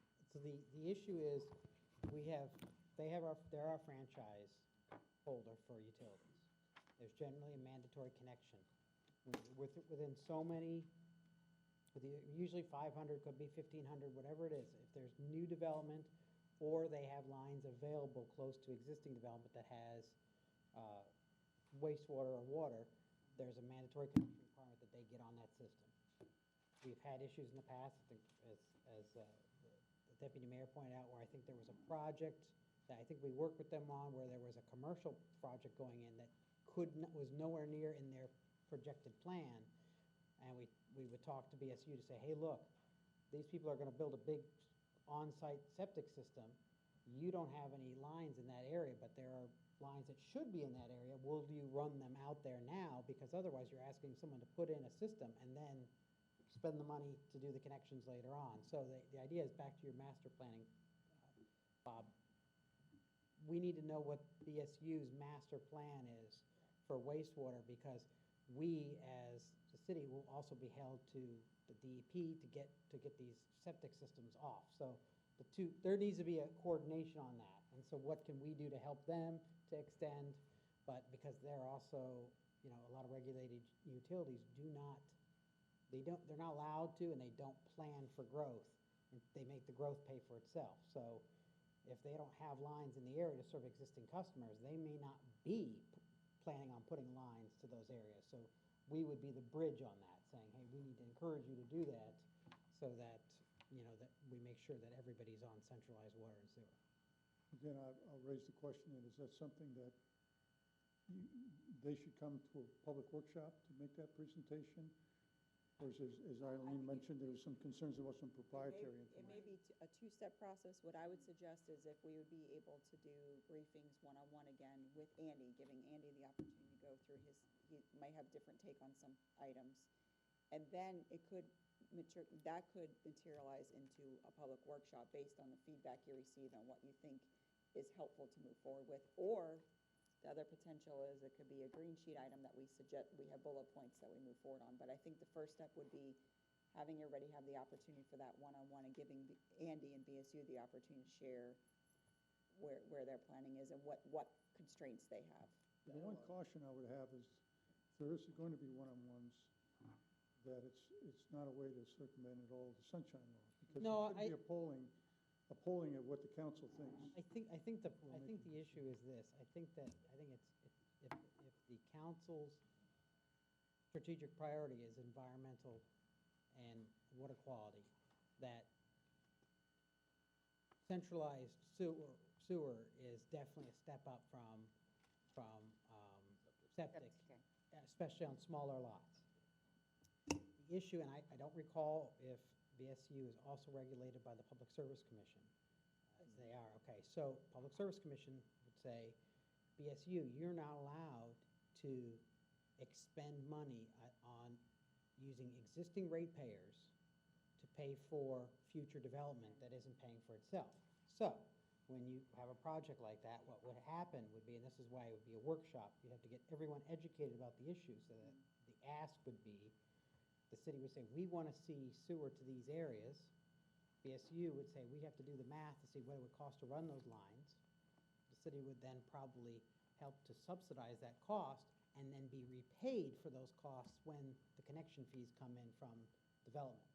That's the way that we get reimbursed, because otherwise it looks like the city is helping albeit a nonprofit, helping them to fund their services without being reimbursed, which, we could do for the environmental benefit, but when there is someone who should be paying, they should be paying and reimbursing us if we do that. So it's a multi-step process, because it's not the kind of thing you could just go to BSU and say, hey, we'd like you to do this. They have to plan it, they have to see what their water supply and wastewater supply plans how they would treat those connections on their system. That all has to be decided before they could come in and say what they would be able to commit to. So that two-step process, I think that the city manager mentioned here, that falls into something. There's an education component and an education component for Briefly, BSU as to what we were looking for. And then the workshop? Yeah. Okay, is there consensus on that? We do need to move. I need to clarify something. Okay. And my question was more from a pure water quality standpoint, period. To staff, is there a process that we inspect and verify that existing septic systems work? The health department does that. Well, We can enforce it. We can help the health department enforce it. Is there, right now, they are required to have operating clean, whatever relative term, septic systems. What do we do when the property transfers? Does the city verify that that is in fact working and that type of thing? Because I know up north, that there are a variety of places that in order to make a property transfer, that has to be a working septic system. So the process generally in Florida, and everything is where's the regulatory catch? So it may be up north that's when a property transfers, there's a situation where it's addressed. That's probably because state law requires that. In Florida, the Department of Health is the exclusive regulator. However,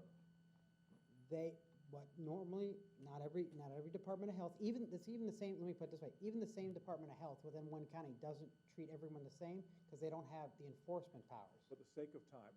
I'll give you the short answer is yes, we can do it. What we have to do is we have to contact them and say, when you have someone who has not done their pump out in 5 years, if you notice us, we will start the enforcement process to get them to do it. And my only question is because of the whole water quality thing. And Laura made the comment about septic systems and this whole, my biggest concern is that how we approach, understanding that we're going to have to live with these septic tanks for probably decades, that how do we maintain the integrity of that system, that the flow from those septic systems will not adversely affect our water. My suggestion is that, excellent point, and that could be incorporated in this workshop process we just talked about. So I think for the purpose of today, I've listed it as a workshop item. In this particular case, it's going to have a two-step process, right? Let's move on. And what I would suggest, if we can get through these, and I'll just go through them, we can get through the workshop items, which we're very close to doing so, then we can take another little break, 5 minutes, 10 minutes, just to stretch, because we do have another item on the agenda here regarding the boards and committees. So, Boards and committees. boards and Boards committees. and How many more of these do we have? Only Well, we're almost finished here, so if we can move on here, I think just a couple more, and a lot of them are redundant, so we don't need to bother with them.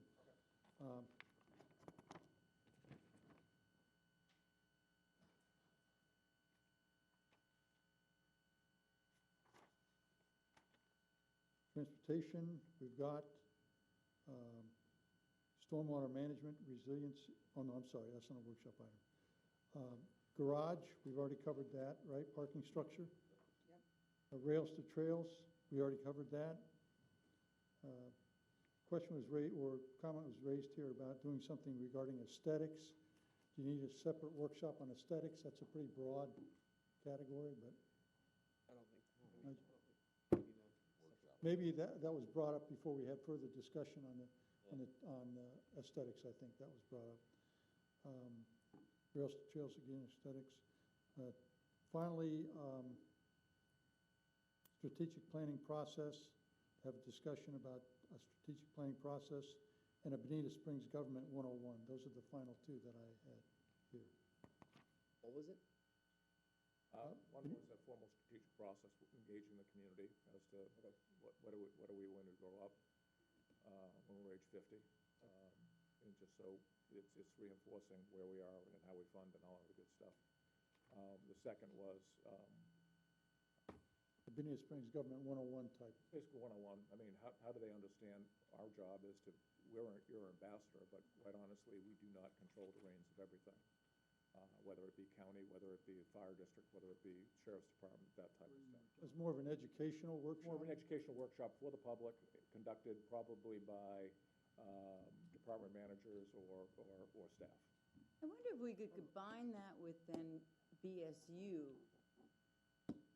It's, the public comes for like both, and it's like, we might get a bigger showing. I think quite honestly, Laura, that this is probably a couple, 2, 3. And so understanding, there's the dynamics as to what the city controls. 2, there's an understanding of the different units we do control, and what we pay, and what they do, and what the service they provide. And then 3, here is our external resources: fire, public library, BSU, and I don't see them all in one big marathon session. You know, very honestly, on Friday, we have our government day, and I just think that's our government day on steroids.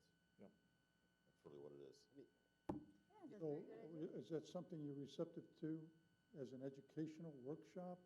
It's an educational workshop, and being in a district that is largely 6-month-and-a-day people, that are voters, that they, the prior comments made about our 6-month-and-a-day people bring their other home in terms of how government runs. And perceptions, this is, I find myself doing numerous one-on-ones or group sessions with people saying, let's get you directed in the right direction.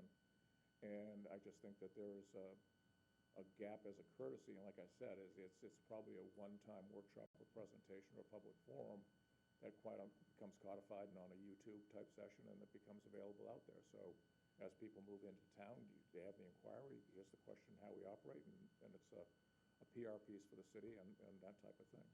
Is there consensus on doing that? Yeah, I think the video part, definitely makes sense, because I don't think you're gonna get many people coming No, to I it. mean, so. and I fully So- acknowledge that, but if I can Yeah, sit down with. making a video and then putting it out there, yeah. I like the video, and it's not, I love, the idea of what you're trying to do is great. The problem is, a lot of it is just basic civic stuff. They don't know if it's a city, county, state issue. They have no idea. I'm mad at the government, and they don't know who they're mad at. And a lot of times, you unpeel the onion, and you spend 20, 30 minutes with them to be like, hey, you know what, that's a county issue. I mean, I appreciate it, but I'm gonna get you to the right person. And a lot of the people that, if we do this, we will have Dwight, and we will have Kyle Moran, and we will have 5 other people from the public who will come. But those are the people who already know how it works. And I'm not saying they won't, but the reality of how it has been in my experience is that they come when they're mad about something, and they don't even know who they're mad at. That's just. Sorry, let's go one at a time. Go ahead. Jim? From an excellent You have example something is that you have to be proactive. Yeah. And behind the gates is that this whole BS about 951 and all this other crap. Don Scott came in. He spent an hour and 15 minutes meeting with about 30, 35 residents at Valencia. That's a good number. Oh, it is. If you broadcast, if you engage, and you get them out there, and it's a meaningful topic, they will come. What if you do it at the communities? That could Yeah, be. but again, logistics it's no different than why are we doing, I mean, originally, my initial thought was to bring our commissioner to come down, and your comment was this really should be a city thing. And so the comment is, okay, if only 40 people from District 6 come out, Yeah. So be it. But I mean, from my end, to not provide the opportunity for the entire city to attend, and that's why, hence, like, something like the fire station becomes a facility that you can hold up to 200 people. It's relatively easy to get to, and if 40 people show or 20 people show, I wouldn't put it behind gates, that's all. Well, Derek, and you I had, would- Derek. had Well, a no, I was comment. just gonna say, I've actually seen a number of communities that have done the videos, and I know that from the YouTubes, that those videos are sometimes 6, 7 years old because they keep using them. They're good enough. So I think maybe the idea is you have the workshop and you ask people in the workshop, what kind of information should we be putting out there? That way, I'll make the video, then send it to the condo associations. okay. I did have one question. You mentioned something about BS and crap. Is that part of the sewer Yes. tie-up thing? Yes, it is. It's I part of thought the so. septic I thought so. Yes. That was good. Benita Springs. The only other one then was, so that would be not a workshop, is that what I'm hearing? But that would be a video? I'll figure out Oh. how I can go ahead and structure it and make it available, and at that time, present it to council. Okay. Well, and I would say just for you, Jim, I have, your predecessor had a number of successful town halls in your district where people would come, and if he did them there, they would come, but then if he tried to do them elsewhere, it's not, they'll go to the clubhouse. I mean, if we did a city one and it was an issue, I don't even have to single out your district, I could say Bonita Bay. If I did it at the Bonita Bay Clubhouse, it's gonna be packed, probably regardless of the topic. Right. If I do it at the city hall and then I tell the Bonita Bay Community Association that I'm gonna do it, and they mail it to their list, maybe a handful of them come. So, I mean, that's just the reality behind the gates. So I'm not opposed to it, I'm just saying that's the reality of it. I'm really sorry, but I wanna move this I'm on free to take here. this on as my own initiative, and we'll go from I'm supportive, however you want, I will be supportive. I'm just trying to, expectations. Thoughts from other, respectfully to both Jesse and Jim, any other thoughts on this from anyone else? Any preferences? I think a live presentation that is videoed is our best opportunity. Chris, any thoughts on this, or Mike? I think if, Mike? Video. Laura?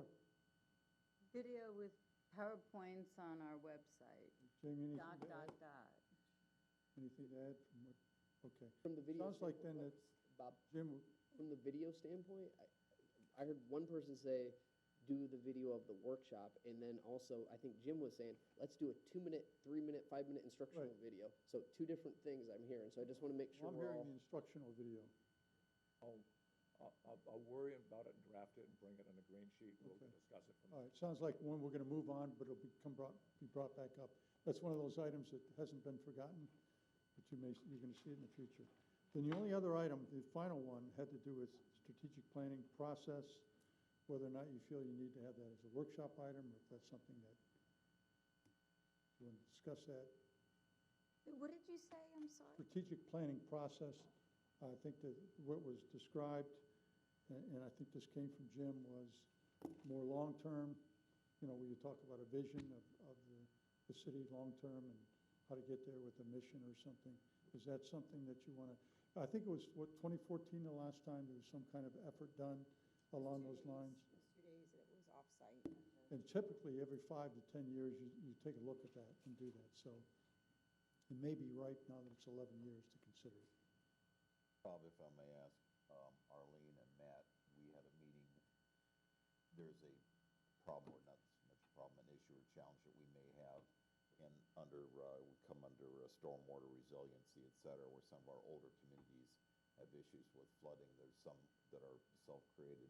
Would that be a workshop-type item, Arlene, or would it be something that we would discuss during strategic planning? I thought we discussed it to some degree The during three the of us. during the stormwater presentation about CIP projects. Yep. One of the final points on that was next steps was stormwater master plans, both citywide and/or community-wide. I think as we get into the CIP itself, maybe the discussion about neighborhood-specific, but I don't see this as a workshop Okay. issue at this point. Just wanted to make sure I didn't miss it. So what I would suggest is this was sort of a condensed version of what would typically be a two-day Absolutely. process of a strategic planning, which happens typically between 5 to 10 years normally. Right. This example is something that we had done previously, almost every 2 years or so. We'd sit down in a round table, and after each election, pretty much, we would change an election to make sure that we were following the strategic priorities of the newly elected were brought along, that we were following everything, that everyone was in a cohesive thought process. I think your question is separate of that you're talking about the 25-year picture, which is a, There's two levels. I mean, Yes.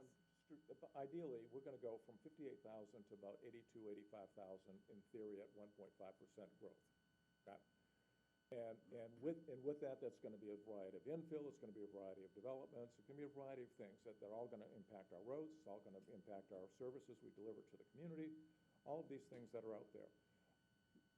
We know right now that if we say we're gonna do something 15 years from now, there is highly unlikely that we're gonna be scrambling to figure out where we're gonna fund that sucker.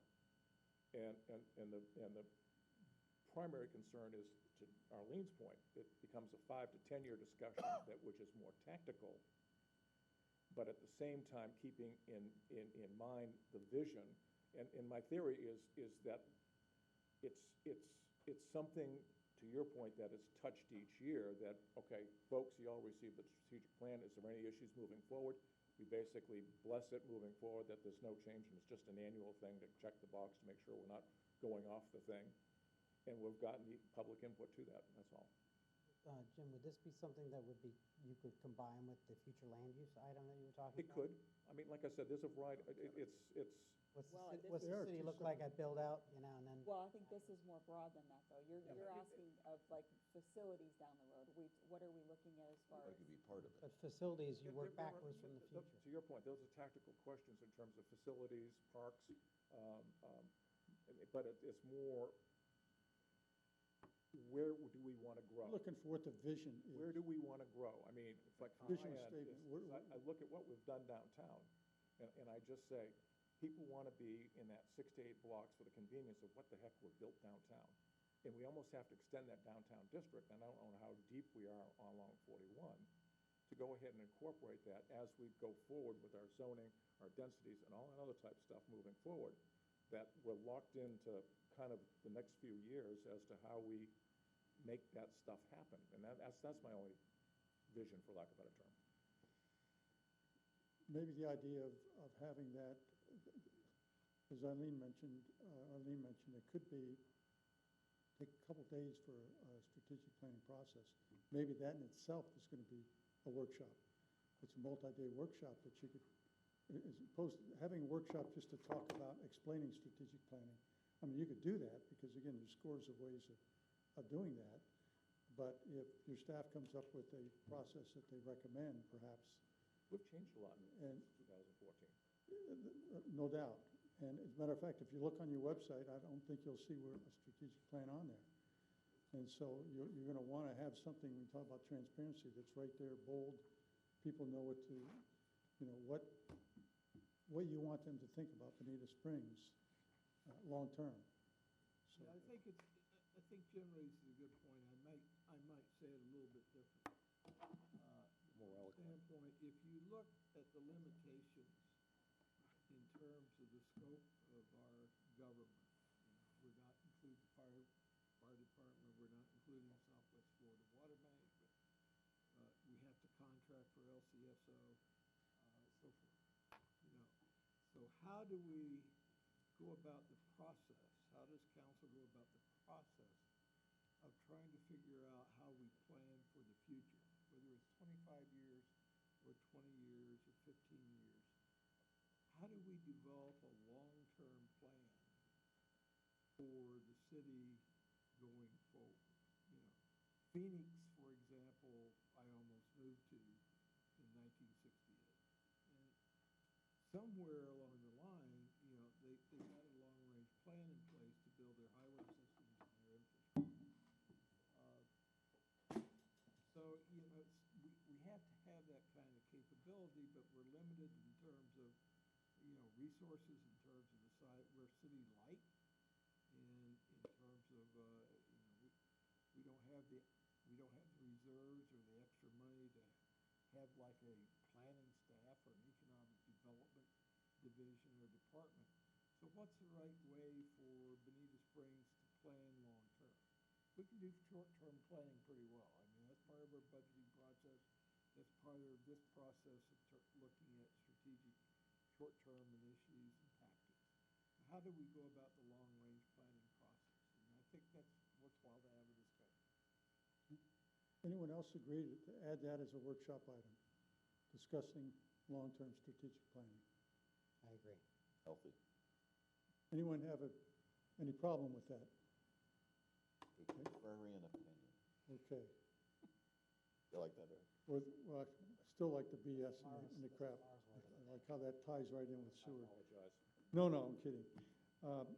Let me review then what I have down here and see if this is what you all heard, think that you heard. Beach access, parking structure, e-bike transportation, rails and trails, review of existing land use map, BSU septic sewers, and that would be a two-part process, and strategic planning processes for a workshop. Is that what you all heard? Do we have an agreement on that? Yes. If that's the case, anything else for the group in terms of those items? Priorities or workshop items? We've had all the good of the cause. If not, what I'm going to suggest, first of all, just let me say thank you very much. Great discussion, and I really like how that you respected each other during that whole process, reinforced each other, took different points of view, which was still done in a very respectful way. And so that doesn't happen often in a lot of jurisdictions. And for you to do that is certainly much appreciated by everyone, including those in attendance. But I would suggest that we take about a 5 or 10 minute break again, if you don't mind. Come back and then finish up with the discussion of city council liaisons to various boards and committees, 25, 26. So do we say 4 o'clock? Let's say, 7 minutes? Yeah. let's say 4 o'clock. That sounds like a good idea.